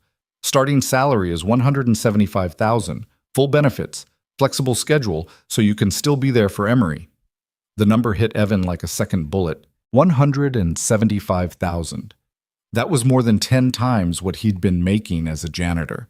That was stability. That was Emory's college fund. That was not worrying about every unexpected expense. That was also terrifying. I don't have a business degree, he said. I don't have corporate experience. I don't even own a suit that fits anymore. We'll get you a suit, several suits, and you have something better than a business degree. You have lived experience. You know what it's like to serve and sacrifice. You know what veterans need because you are one. You know what it's like to feel invisible because we made you invisible. Miranda's voice intensified. Evan, I can hire a dozen consultants with MBAs who'll tell me what the research says. What I need is someone who can tell me what's true, what actually helps, what actually matters. Gloria spoke up from the front seat. Evan, say yes. Mom, say yes. You've spent 6 years making yourself small, making yourself safe. And I understand why. You were protecting Emory, protecting yourself, protecting what's left of this family. But baby, you're not meant to be small. You're meant to be exactly who you are. Someone who leads, someone who helps, someone who changes things. What if I fail? What if you don't? Gloria turned to face him fully. What if you take this chance and you're exactly as good at it as Ms. Cole thinks you are? What if you build something that helps thousands of people? What if Emory gets to see her father using all those gifts and skills instead of hiding them? Evan looked at Miranda. Why does this matter so much to you? And don't say guilt. I need the real answer. Miranda was quiet for a long moment. When she spoke, her voice was raw with emotion. Because I've spent 15 years building an empire and it's empty. It's impressive and profitable and completely hollow. And then you threw yourself in front of a bullet for me. Not because I deserved it, but because that's who you are. Someone who sees a person in danger and acts. And I realized that's what I want to be. Not someone who maximizes shareholder value. Someone who actually matters. Someone who makes the world better just by being in it. She paused, then continued. But I can't do it alone. I don't know how. I've spent my entire adult life learning how to be ruthless and efficient. I need someone to teach me how to be human again, how to see people, how to build something that actually helps instead of just extracts value. That's a lot of pressure to put on someone you barely know. I know, but I'm not asking you to fix me. I'm asking you to help me fix what we built together, this culture, this system, this company. You have insights I'll never have, experiences I'll never understand. And if we're serious about making Halden Financial a place where people matter, I need your voice in the room where decisions get made. The car pulled up in front of Evan's apartment building, a modest 3-story walk-up in Queens, worlds away from Miranda's penthouse. The driver put the car in park and waited. Can I think about it? Evan asked. Of course. Take all the time you need. But Evan, Miranda pulled out a business card, wrote something on the back. This is my personal cell. If you have questions, concerns, ideas, anything, call me, day or night. I mean that. Evan took the card. Ms. Cole? Miranda, please. I think we're past formalities. Miranda, thank you for the offer. for caring, for trying to change things. It means more than you know. He got out of the car carefully, Gloria helping him navigate the movement without straining his stitches. As they walked toward the building entrance, Miranda rolled down the window. Mr. Merrick. One more thing. Evan turned back. Your daughter, Emery. She came to the hospital every day you were there, and she told me something I can't stop thinking about. She said promises are like heroes. They're only real if you keep them. That's wisdom most adults never learn. You're raising an extraordinary person. I'm trying. You're succeeding, and whatever you decide about the job, I hope you'll let me help support that. Because good fathers shouldn't have to choose between providing for their families and being present for them. That's not a choice anyone should have to make. The window rolled up and the car pulled away, leaving Evan standing on the sidewalk with his mother, processing everything that had just happened. She's right, you know, Gloria said as they climbed the stairs to the second floor. You are raising an extraordinary person, and she deserves to see her father be extraordinary too. I'm not extraordinary, Mom. I'm just a guy who did what anyone would do. That's where you're wrong, baby. Most people wouldn't. Most people would run away or freeze or let someone else handle it. You ran toward danger. You always have. That's not ordinary. That's exceptional. Inside the apartment, everything was exactly as Evan had left it 5 days ago. Dishes in the sink from his last morning coffee, Emery's homework on the kitchen table. The particular kind of organized chaos that came from single parents trying to keep everything together. It felt simultaneously foreign and deeply familiar, like coming home after a long deployment. Gloria helped him settle on the couch with pillows supporting his injured side. She'd taken the week off from her job at the library to help with his recovery, and with Emery, and Evan felt the familiar guilt of needing assistance mixing with gratitude for having someone who cared enough to offer it. I'm going to make tea, Gloria announced, and you're going to rest. And when Emery gets home, we're going to have a family meeting about Ms. Cole's offer. Mom, I'm not making a major life decision based on a 9-year-old's opinion. Why not? She's the one most affected by it. She's the one who has to live with whatever you choose. She gets a voice. Evan knew better than to argue with his mother when she used that tone. Instead, he closed his eyes and let exhaustion take him for a while. The pain medication made everything soft and distant, and he drifted in that space between sleep and waking where thoughts became untethered from logic. He dreamed about the shooting, about David Hutchins' face, desperate and broken, about the moment he'd decided to move, that split-second calculation where training overcame instinct and he'd thrown himself toward danger instead of away from it. In the dream, Emery was there, watching, asking, "Why did you do it, Daddy?" over and over until it became a song, a rhythm, a heartbeat. He woke to the sound of the apartment door opening and Emery's voice calling, "Dad? Dad, are you home?" "I'm here," he called back, his voice rough from sleep. "On the couch." Emery appeared in the doorway, still wearing her backpack, and for a moment she just stared at him as if confirming he was real. Then she dropped the backpack and launched herself at him with the particular abandon of 9-year-olds who've forgotten that hugs can hurt. "Careful," Gloria intercepted her just in time. "Your dad's still healing, remember?" Sorry. Emery adjusted her approach, climbing carefully onto the couch and settling against Evan's good side. "I missed you." "I missed you too, baby girl. How was school?" "Weird. Everyone kept asking about you. Mrs. Patterson told the whole class that my dad was a hero, and everyone wanted to know if you really got shot, and if there was a lot of blood, and if you almost died." She paused. "Did you almost die?" Evan looked at his mother over Emery's head. Gloria nodded slightly. "Tell her the truth." "Yeah," he said quietly. "I almost died. The bullet hit something important and I lost a lot of blood. But Dr. Okonkwo is really good at her job and I am really stubborn, so I didn't die. I'm right here." "Were you scared?" "Honestly, I don't remember being scared. Everything happened really fast. I saw someone in danger and I moved. Training took over. It wasn't until later in the hospital that I got scared. Scared I might not see you again. That scared me more than the bullet." Emery was quiet for a moment, processing.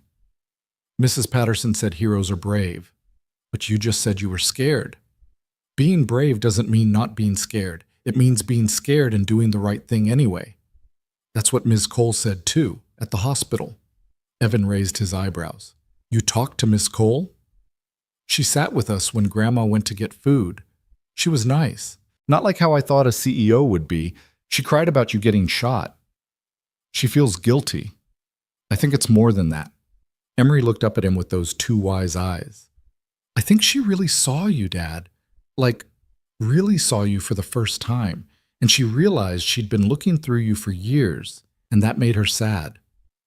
Out of the mouths of babes, Evan thought. His 9-year-old daughter had articulated something it had taken him days to understand. Gloria came in with tea and cookies. Emery, honey, there's something we need to talk about as a family. Ms. Cole offered your dad a job, a really good job, and we need to discuss whether he should take it. Emery sat up straighter. What kind of job? Director of Veteran Services and Employee Wellness, Evan said, the title still feeling strange in his mouth. I'd help other veterans find jobs and get support. Make sure people at the company are treated well. Build programs that help people instead of hurting them. That sounds like a job for you. It also sounds scary. I've been mopping floors for 6 years. This would be different, important, visible. I'd have to wear suits and go to meetings and make decisions that affect thousands of people. But you made decisions that affected people before, right? In the military? That was different. How? Evan thought about it. I guess it wasn't. I guess I'm just scared I've forgotten how to be that person. Emery looked at him seriously. Dad, remember when I was scared to audition for the school play? And you told me that courage is doing the thing even when you're scared because the thing is important? I remember. Well, this is important. People need help. Veterans need help. And you know how to help them because you are one. So maybe you should be courageous. Gloria smiled into her tea. Told you we should ask her opinion. But what about you? Evan asked Emery. This job, it means I'd be working more. Not more hours necessarily, but more responsibility, more stress. What if I bring that stress home? You already brought stress home. You just hid it better. I heard you sometimes, late at night, worried about money, about bills, about how you'd pay for things. Emery's voice was small but firm. I'd rather have a dad who's stressed because he's helping people than a dad who's stressed because he's pretending to be smaller than he is. The observation hit Evan squarely in the chest, painful and true. When did you get so wise? He asked. I've always been wise. You just don't listen because I'm a kid. That's fair. They sat together for a while, this little family of 3, until Gloria stood and announced she was making dinner. Emery went to do homework, and Evan was left alone with his thoughts and Miranda's business card, and a decision that suddenly felt less impossible. He picked up his phone and dialed before he could talk himself out of it. Miranda answered on the second ring. Evan? Director of Veteran Services and Employee Wellness, that's the title? Yes. Why? Because titles matter. They tell people who you are and what you do, and that title tells people I matter, that veterans matter, that employee wellness isn't some HR checkbox but a real priority. Exactly. That's exactly right. Evan took a breath. I want 3 things before I say yes. Anything. First, I want autonomy, real autonomy. I build the program my way, using methods that actually work, without corporate interference or bureaucratic red tape. If you're hiring me for my expertise, you have to trust that expertise. Done. You report only to me, and I'll run interference with anyone who tries to micromanage you. Second, I want a team budget large enough to make real change. Not symbolic gestures, real, meaningful programs that actually help people. Name a number. $5 million annually to start, more as the program grows. Miranda didn't hesitate. Done. What's the third thing? David Hutchins, the man who shot me. I want him in the program. First participant. Full support. Mental health treatment, job training, placement assistance, the whole thing. If this program is about helping broken people, we start with the person who broke the hardest. There was a long pause. Then Miranda's voice, thick with emotion. You're serious? Completely. David didn't wake up one day and decide to hurt people. He was ground down by a system that didn't value him. If we can help him, really help him, then we prove the program works. We prove people can heal. The optics of that are complicated. I don't care about optics. I care about doing what's right. David needs help, not just punishment. Are we serious about helping people or not? Another pause. You're right. You're absolutely right. I'll make it happen. Anything else? Yeah, one more thing. I want you to meet with every employee who was terminated in the last 5 years. Not send a representative, you, personally. Look them in the eye. Hear their stories. Understand what your decisions cost. That's going to be painful. Good. It should be. You need to feel it. We both do. If we're going to build something better, we have to fully understand what we broke first. Okay, I'll do it. All of it. Miranda's voice was steady. Does this mean you're accepting the position? Evan looked around his modest apartment, looked at Emery's homework spread on the table, looked at the photo on the wall, him and Sarah and baby Emery, back when the world was simpler and loss was still theoretical. Sarah was smiling in that photo, her head on his shoulder, completely unaware that cancer was already growing in her body. If she were here now, what would she tell him? She'd tell him to be brave. She'd tell him that playing small served no one. She'd tell him that Emery needed to see her father using his gifts, not hiding them. Yes, Evan said, I'm accepting the position. When do I start? Whenever you're medically cleared. Dr. Okonkwo said minimum 6 weeks of recovery, so let's say 8 weeks to be safe. That gives us time to prepare, to set up your office, to hire initial staff. And Evan? Yeah? Thank you for saying yes, for giving me a chance to help build something meaningful, for believing this can work. Don't thank me yet. Wait until you see me try to navigate corporate politics in a cheap suit. Miranda laughed. A real laugh, genuine and warm. We'll get you proper suits, and you'll be fine. You commanded trauma teams under enemy fire. Board meetings are nothing compared to that. After they hung up, Evan sat in the gathering darkness of his living room, processing what he'd just agreed to. Part of him was terrified, but a larger part, the part he'd been suppressing for 6 years, felt something he hadn't felt in a long time. Purpose. 3 days later, Evan received a thick envelope via courier. Inside was an official offer letter, benefits package, and something else, a handwritten note from Miranda. Evan, thank you for taking this leap. I know it's scary.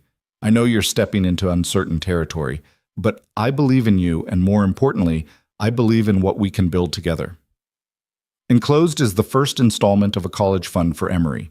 Not a bonus, not payment for services. A gift from one parent to another, because good people shouldn't have to worry about giving their children futures. You saved my life. Let me help secure hers. Miranda. The check was for $50,000. Evan stared at it for a long time. Then he called Gloria over and showed her. Oh my God, his mother breathed. That's real money. That's life-changing money. Are you going to accept it? Evan thought about pride, about independence, about the difference between charity and genuine care. He thought about Emery and the future she deserved, a future where college was possible, where opportunities weren't limited by what her father could afford, where dreams didn't die because of tuition bills. Yeah, he said finally, I'm going to accept it because she's right. Good people shouldn't have to choose between pride and their children's futures. And I'm choosing Emery, always Emery. He deposited the check the next morning and opened a dedicated college savings account. That evening, over dinner of Gloria's famous meatloaf, he told Emery about the job offer and what it meant. So you're going to be important again? She asked. I was always important. But yes, I'm going to be visible again. People will know my name, know what I do. And that means people might approach you at school, ask questions, maybe even try to take pictures or write stories. Are you okay with that? Emery considered this seriously. Will you still help with my homework? Every night.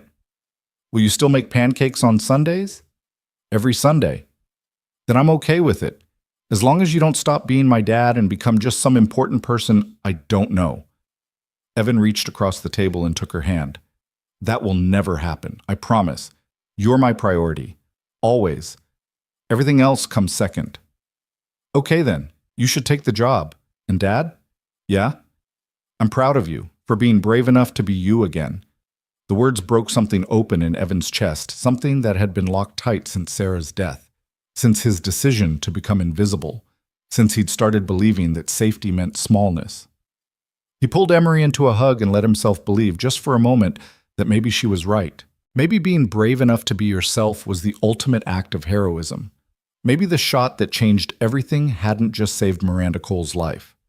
Maybe it had saved his too. 1 year later, the lobby of Halden Financial Tower looked the same, but felt entirely different. The marble floors still gleamed under designer lighting. The security desk still stood guard at the entrance. The elevators still carried people to their various floors with mechanical efficiency. But something fundamental had shifted in the building's atmosphere, something you could feel the moment you walked through those glass doors. People smiled more. They made eye contact. They stopped to hold doors for each other, to ask how someone's day was going, to treat janitors and security guards and mail clerks with the same courtesy they showed executives. The transformation hadn't been instant or easy, but it had been real. Evan Merrick stood in that lobby on a Wednesday morning, watching employees arrive for work, and marveled at how much had changed. He wore a tailored navy suit, one of 6 Miranda had insisted on buying him, claiming that directors needed to look the part even if they didn't feel it. His chest still twinged sometimes where the bullet had carved its path, a permanent reminder of the day everything shifted, but mostly he felt good, strong, present, purposeful. "Mr. Merrick!" He turned to see Susan Chen, the executive floor receptionist who'd been there the day of the shooting, hurrying toward him with a clipboard and an anxious expression. "The setup crew just finished in the auditorium," she said. "Mrs. Cole wants you to do a final walkthrough before people start arriving. Also, your mother called. She and Emery are running 15 minutes late because of traffic. That's fine. The event doesn't start for another hour. Tell her no rush." Evan smiled at Susan. "How are you doing? I know today might bring up some difficult memories." Susan's expression softened. "I'm okay. Better than okay, actually. I've been seeing that therapist the company provides. Did you know we have those now? Free mental health services for all employees? That's because of you, Mr. Merrick. That's your program. It's all of our program. I just helped build the framework. Don't be modest. Everyone knows you're the reason things changed around here." Susan glanced around, lowered her voice. "There's a betting pool in accounting about how long until you get promoted again. Current odds favor you making VP within 2 years. Evan laughed. "Tell accounting to save their money. I'm exactly where I want to be." And it was true. The past year had been the most challenging and rewarding of his life since leaving the military.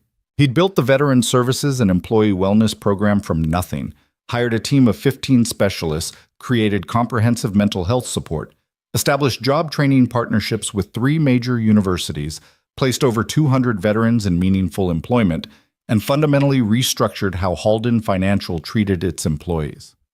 The numbers were impressive, but the stories were what mattered. The single mother who'd been promoted from the mailroom to project management after the company invested in her education. The veteran with PTSD who'd found purpose and stability in the IT department after receiving proper treatment and support. The dozens of employees who'd privately thanked Evan for creating a workplace where they felt valued as human beings, not just assets on a balance sheet. And David Hutchins. David had been the hardest and most important case. Getting him released from custody had required legal maneuvering, psychiatric evaluations, and Miranda personally vouching for his rehabilitation. But now, a year later, David worked in the company's community outreach division, helping other struggling employees navigate resources and support systems. He and Evan met for coffee every Thursday morning, 2 broken men who'd found healing in purpose and second chances. "You ready for today?" a familiar voice asked. Evan turned to see Miranda approaching from the executive elevators. She looked different than she had a year ago, softer somehow, more human, though she'd lost none of her commanding presence. She wore a charcoal suit that probably cost more than his first car, but she'd paired it with comfortable flats instead of stilettos, a small concession to practicality over power that the old Miranda would never have made. "Ready as I'll ever be," Evan said, "though I still think this is too much." "It's not nearly enough, but it's a start." Miranda gestured toward the auditorium. "Shall we?" They walked together through the lobby, and Evan noticed how employees reacted to Miranda now. There was still respect, still recognition of her authority, but the fear was gone. People greeted her warmly. She knew their names, asked about their families, remember details from previous conversations. The Ice Queen had melted, revealing the human being underneath. The auditorium had been transformed for Family Appreciation Day, an event Evan had proposed 6 months earlier as a way to honor the families who supported Halden Financial employees. The space was decorated with photos submitted by employees, kids at soccer games, partners at weddings, elderly parents being cared for, pets wearing ridiculous costumes, all the beautiful chaos of real human lives happening outside corporate walls. But the centerpiece was what made Evan's throat tight. Against the far wall, mounted on dark wood and surrounded by soft lighting, was a bronze plaque. Above it, etched in elegant lettering, in honor of those who serve without being seen. And below the words, a photograph. Evan in his Navy uniform, younger and unwounded, standing with his trauma team somewhere in Afghanistan. He remembered when that photo was taken, just hours after they'd saved 3 Marines from a vehicle explosion. He'd been exhausted and wired and intensely aware of how fragile life was. He still felt that way. But now he was doing something about it. "You hate it," Miranda said, misreading his silence. "I don't hate it. Evan struggled to find words. "It feels strange, being seen this way, being recognized. For so long I worked really hard to be invisible. And now you're teaching all of us that invisibility isn't safety. It's slow death." Miranda moved to stand beside him, looking up at the plaque. "That photo was taken 3 months before you pulled my father out of a burning building. Did you know that? I found it in your military records. You'd already saved dozens of lives before you saved his, before you saved mine. I was doing my job. You were being a hero. There's a difference." Employees began filing into the auditorium, families in tow. Children ran between chairs, excited to see where their parents worked. Partners looked around with interest, finally getting to tour the mysterious place that claimed so much time and energy. Elderly parents moved slowly through the space, proud and curious. Evan spotted Emery the moment she entered, Gloria right behind her. His daughter had grown in the past year, taller, more confident, her dark hair longer and pulled back in a French braid that Gloria had probably spent 20 minutes perfecting. She wore a navy dress that matched his suit, a detail they'd coordinated that morning over breakfast. "Dad!" She waved enthusiastically, all 9-year-old energy and joy. Evan smiled and waved back, his heart doing that thing it always did when he saw her, expanding with love and gratitude that she was his, that he got to be her father, that they'd both survived their various losses and were still standing. Gloria gave him a thumbs up and mouthed, "You've got this," before steering Emery towards seats in the front row. More people arrived. Michael Torres with his husband and their twin toddlers. Janice Hammond with her teenage daughter who wanted to study business. Robert Chen with his wife, the woman who'd been his partner for 47 years. Susan Chen with her elderly father who'd immigrated from Taiwan in the 1970s and built a life around hard work and sacrifice. And in the back, trying to remain inconspicuous, David Hutchins sat alone. Evan caught his eye and gestured him forward. David hesitated, then slowly made his way to an aisle seat 3 rows from the front. They talked about this, about David's fear of being recognized, of people remembering him as the man who brought a gun to work instead of the man who was rebuilding his life. But Evan had insisted he be here, be visible, be part of this community that was learning how to hold broken things gently until they healed. When the auditorium was full, nearly 500 people, a beautiful chaos of generations and backgrounds and stories, Miranda took the small stage at the front. The room quieted. "Thank you all for coming," she began, her voice carrying clearly without needing amplification. "A year ago, something terrible happened in this building. An act of violence that could have ended multiple lives and definitely ended our illusions about who we were as a company." The room was completely silent now. Even the children seemed to sense the gravity of the moment. "We learned that day that you can't build an empire on indifference. That treating people as disposable creates wounds that eventually bleed. That profits without purpose are just numbers on a screen, signifying nothing that actually matters." Miranda paused, her eyes finding Evan's.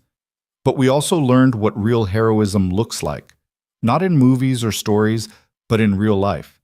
In a moment of crisis, when someone has to choose between safety and sacrifice." She gestured to Evan, inviting him to join her on stage. He hadn't prepared remarks, hadn't wanted to.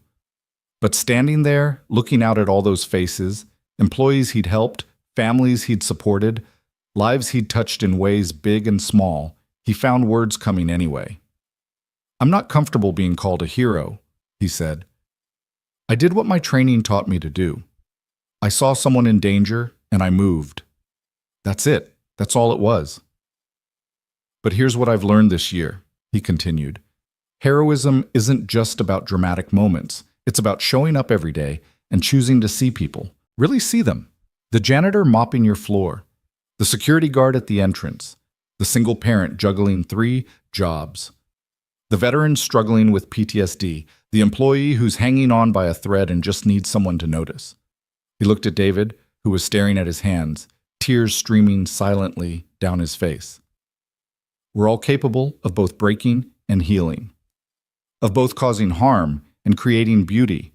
And the choice we make to see people as disposable or as infinitely valuable, that choice creates the world we live in.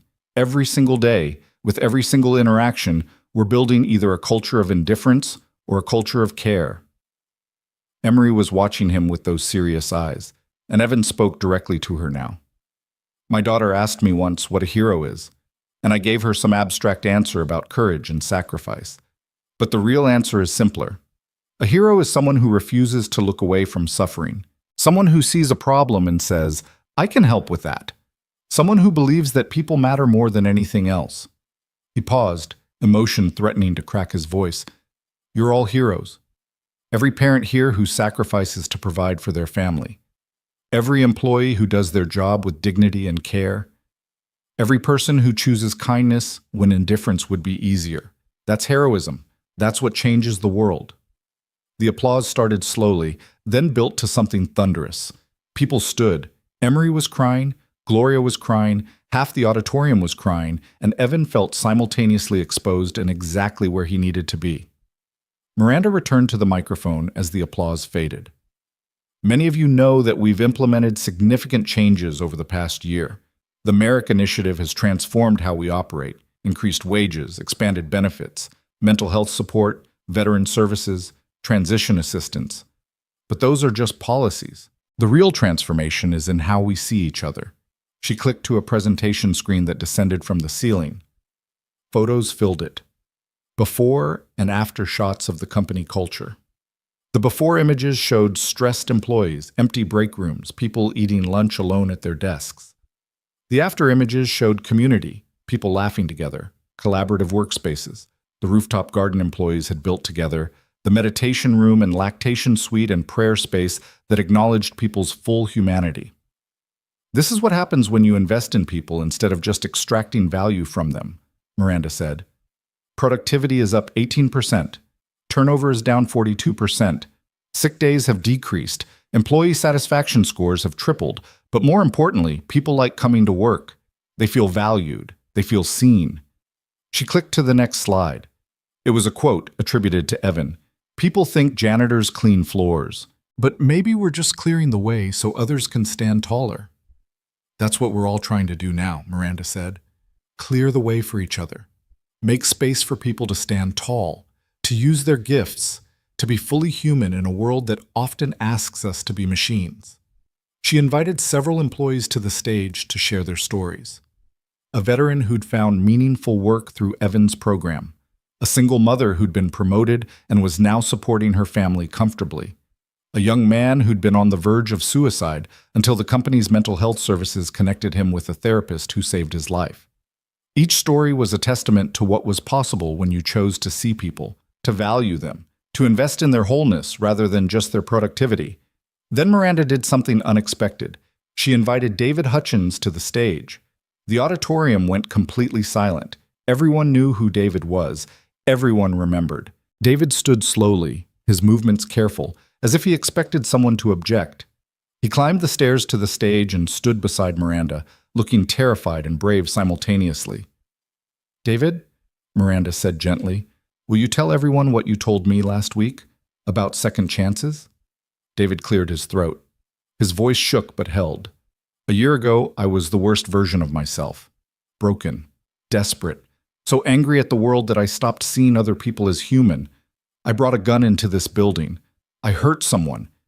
His eyes found Evan's.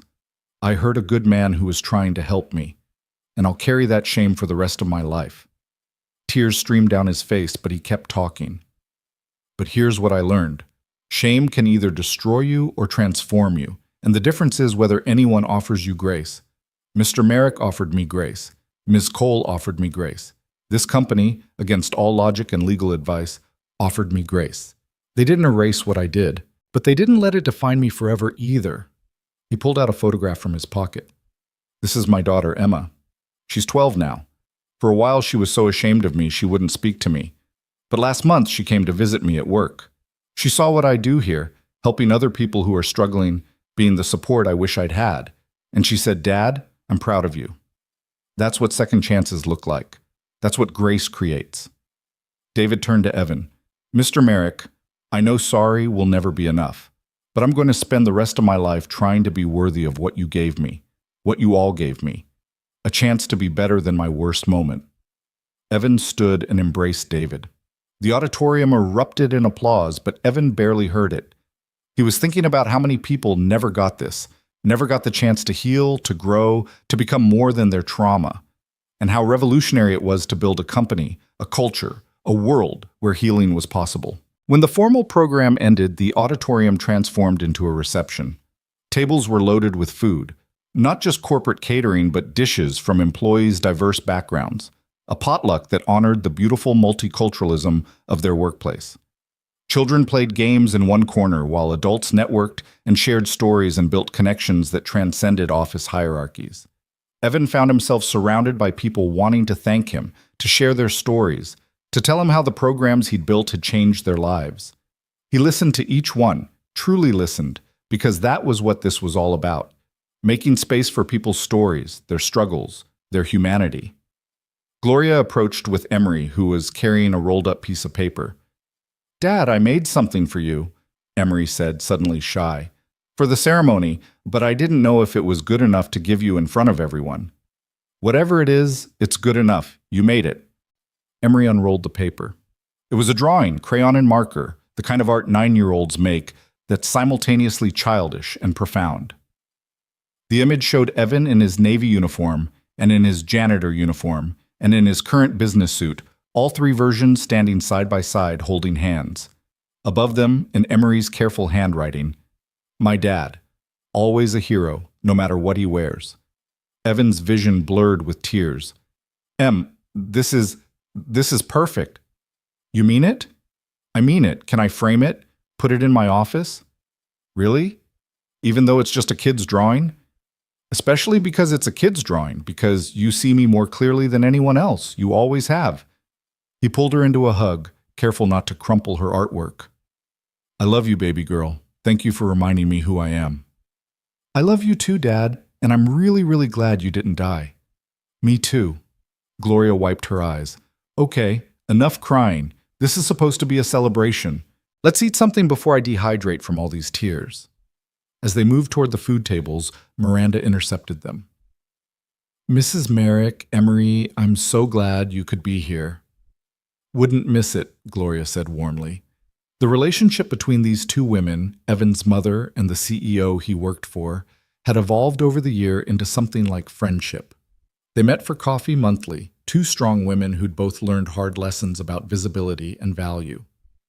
"Emery," Miranda said, crouching to the girl's level, "your father tells me you're interested in science, that you want to be a doctor?" Emery nodded enthusiastically. "A trauma surgeon, like the one who saved my dad." Dr. Okonkwo would be honored to hear that. "I actually invited her today. She's around here somewhere. Would you like to meet her? Ask her about being a surgeon?" Emery's eyes went huge. "Really? Really? Come on, I'll introduce you." Miranda led Emery away, and Gloria turned to Evan with a knowing smile. "That woman is determined to give your daughter every opportunity in the world. She's determined to give everyone opportunities. That's kind of her thing now. It's a good thing. A really good thing." Gloria squeezed his arm. "I'm proud of you, baby, for saying yes to this job, for being brave enough to be visible again, for teaching that little girl that hiding who you are doesn't keep you safe. It just keeps you small. I learned that from you, Mom. You never let me hide, even when I wanted to. That's what mothers do. We see our children's potential even when they can't see it themselves, and we're annoying about it until they figure it out. Evan laughed, feeling lighter than he had in years. The weight he'd been carrying, grief over Sarah, guilt over surviving, fear about being seen, hadn't disappeared, but it had shifted into something more manageable, something he could carry without it crushing him. Across the room, he saw Michael Torres introducing his husband to some colleagues, both men beaming with pride. Saw Janice Hammond's daughter asking animated questions about business strategy, already dreaming of her own career. Saw Robert Chen showing his wife the photograph of Evan that hung on the wall, explaining how this young veteran had saved his life twice without knowing who he was. Saw employees from every department, every level, every background, mixing and laughing and building community. This was what was possible when you chose to see people, when you valued humanity over profit, when you believed that everyone, from the CEO to the janitor, mattered equally and deserved dignity. As the afternoon stretched toward evening, Miranda called everyone back together for one final announcement. "Before you all head home," she said from the stage, "I want to share something. This year, Halden Financial Corporation achieved record profits. We're up 23%, our highest growth in a decade." Applause filled the room, but Miranda held up her hand. "But here's what I'm most proud of. We achieved those profits while also achieving record employee satisfaction, record retention, and record community investment. We proved that you don't have to choose between profitability and humanity. That treating people well isn't just the right thing to do, it's also good business." She paused, her eyes finding Evan's. "A year ago, a janitor I'd never bothered to see threw himself in front of a bullet for me. And in doing so, he showed me everything that was broken about how I'd built this company, about how I'd lived my life. He gave me a second chance to be better, to do better, to build something that actually matters." Miranda's voice thickened with emotion. "So I'm announcing today that we're establishing the Merrick Foundation for Workplace Dignity. It's a separate nonprofit, funded with $50 million from company profits, dedicated to helping other corporations transform their cultures. To teaching what we learned, that people aren't resources to be exploited, but humans to be valued. And Evan Merrick will serve as executive director." The room exploded with applause and surprised shouts. Evan stared at Miranda, completely blindsided. She smiled at his shock. "We can discuss details later, but Evan, what you built here needs to exist everywhere, and you're the person to make that happen." The rest of the evening passed in a blur of congratulations and questions and excitement. By the time families started heading home, Evan's head was spinning with possibilities and responsibilities and the sheer magnitude of what Miranda had just offered him. As the auditorium emptied, he found himself standing alone in front of the bronze plaque with his photograph. In the image, he looked young and determined and certain of his purpose. A man who ran toward danger because that's what needed doing. He wasn't that man anymore. He was older, scarred, more aware of costs and consequences. But maybe he was also wiser.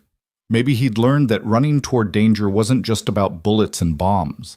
It was about running toward truth, toward authenticity, toward building a world where everyone got to be fully seen and valued.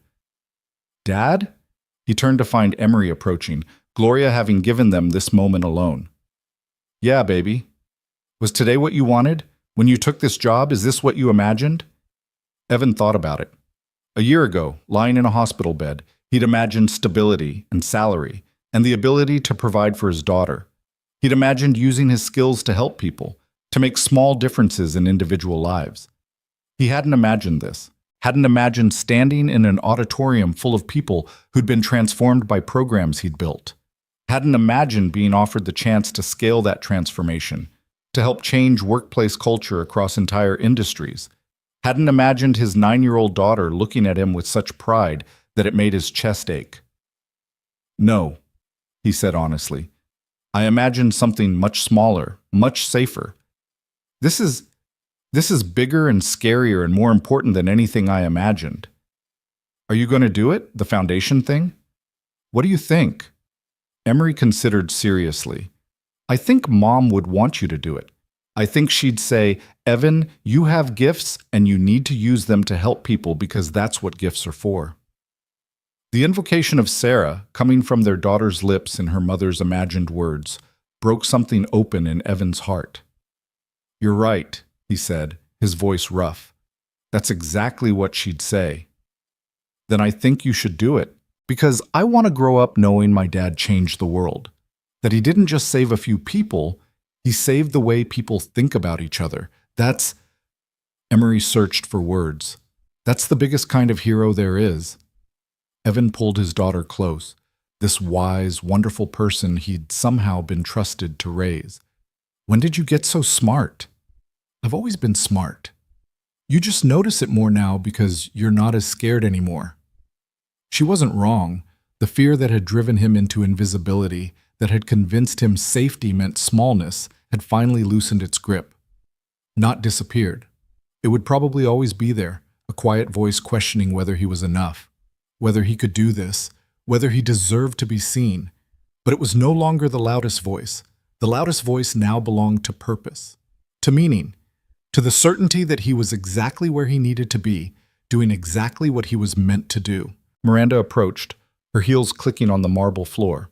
"So, what do you think about the foundation?" "I think you should have warned me before announcing it to 500 people. If I'd warned you, you would have spent 2 weeks finding reasons to say no. This way, you have to say yes. That's manipulative. That's leadership." Miranda smiled. "But seriously, no pressure. If you want to keep building the internal program, that's valuable too. The foundation is just an offer, a possibility." Evan looked at his daughter, who was watching him with complete confidence in whatever he'd decide. Looked at the plaque with his photograph, honoring service and sacrifice. Looked at Miranda, who'd transformed from the Ice Queen into someone who genuinely wanted to make the world better. "I'll do it," he said, "on one condition." "Name it." "David Hutchins comes with me, as associate director. He knows what it's like to be broken by corporate culture. He needs to be part of building something better." Miranda didn't hesitate. "Done." "Anything else?" "Yeah, we do this right. No cutting corners, no compromising values for convenience. We build something that actually helps people, not something that just looks good in press releases." "I wouldn't want it any other way." They shook hands, sealing an agreement that would eventually transform workplace culture across dozens of industries, helping hundreds of thousands of employees find dignity and value in their work. But in that moment, it was just two people who'd survived trauma and chosen to build something beautiful from the wreckage. As they walked toward the exit, Evan took one last look at the auditorium. Empty now, except for cleaning crews who were clearing away the evidence of celebration. He thought about the man he'd been a year ago, invisible, small, hiding who he was to feel safe. And he thought about who he was now, visible, growing, using his gifts to help others find their own. The bullet that had torn through his chest had also torn through his illusions about safety and invisibility. It had forced him to confront the truth he'd been avoiding. You can't protect yourself from pain by refusing to be seen. You just guarantee that your life will be smaller than it needs to be. Outside, the city was alive with evening energy. Traffic and voices, and the constant pulse of millions of people living their lives, chasing their dreams, surviving their struggles. Somewhere in that crowd was the next David Hutchins, the next person on the edge of breaking. Somewhere was the next company grinding down employees until their humanity cracked. Somewhere was the next veteran struggling to find purpose after service. The next single parent working 3 jobs and still falling behind. The next person who just needed someone to see them, really see them, and say, "You matter." That was the work now. Not just fixing what was broken at Halden Financial, but helping create a world where fewer people broke in the first place, where companies valued humans over profits, where everyone, from CEO to janitor, was treated with dignity and respect, where nobody had to choose between being seen and being safe. It was ambitious, maybe impossible. But Evan had learned something about impossible things. Sometimes they just needed someone brave enough to try. "Dad," Emery said as they walked to the subway, "can I tell you something?" "Always. I used to be scared that you'd do something heroic again and die. But now I'm not scared anymore, because I understand what you were trying to teach me." "What's that?" "That being a hero isn't about dying for something. It's about living for something, about waking up every day and choosing to see people and help people and build things that matter. That's harder than dying. That takes more courage. Evan stopped walking, looked at his daughter, this incredible person who saw the world with such clarity and wisdom. Who taught you that? You did, by being you. And there it was, the thing he'd been searching for since Sarah died, since he'd left the military, since he'd convinced himself that mopping floors in silence was enough, not heroism measured in medals or headlines or dramatic rescues, but heroism measured in daily choices, in showing up, in refusing to hide, in using your gifts to clear the way for others to stand taller. Come on, Gloria said, linking arms with both of them. Let's go home. We have a lot to celebrate, and I make a mean lasagna. They descended into the subway, this small family that had survived so much, and would survive more, because that's what families do. They hold each other through the hard things.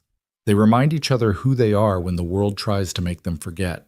They celebrate victories and mourn losses and keep moving forward because what else is there? On the train home, Evan sat between his daughter and his mother, feeling their warmth and presence, and thought about the year ahead, the foundation to build, the programs to develop, the lives to touch, the culture to change. It was overwhelming when he thought about it too much. But then he remembered what he'd learned in combat, what he'd relearned in the past year. You don't change the world all at once. You change it one person at a time, one conversation, one policy, one act of seeing someone who thought they were invisible. You change it by refusing to look away from suffering. You change it by believing people matter more than anything else. You change it by being brave enough to be seen. His phone buzzed, a text from Miranda. Thank you for saying yes. Thank you for giving me a chance to be part of something that matters. Thank you for that bullet you took. I know I've said it before, but I'll keep saying it. You saved more than my life that day. You saved my soul. Evan typed back, we saved each other. That's how it works. And it was true. The shot that changed everything hadn't just been a bullet. It had been a catalyst, a moment that forced everyone involved to confront who they were and who they wanted to be. It had broken them open so they could heal differently, better, more fully human. The train rattled through the tunnel, carrying them home through darkness toward light, and Evan closed his eyes and let himself feel it all. The pain of the past, the possibility of the future, the overwhelming gift of the present moment where he was alive and seen and surrounded by people he loved. He thought about the bronze plaque in the Halden Financial lobby, about the words etched above his photograph, in honor of those who serve without being seen. But he wasn't invisible anymore. None of them were. They'd all been seen, finally and fully, and in that scene they'd been transformed. That was the real miracle, not the survival, the transformation. And the story wasn't over. It was just beginning.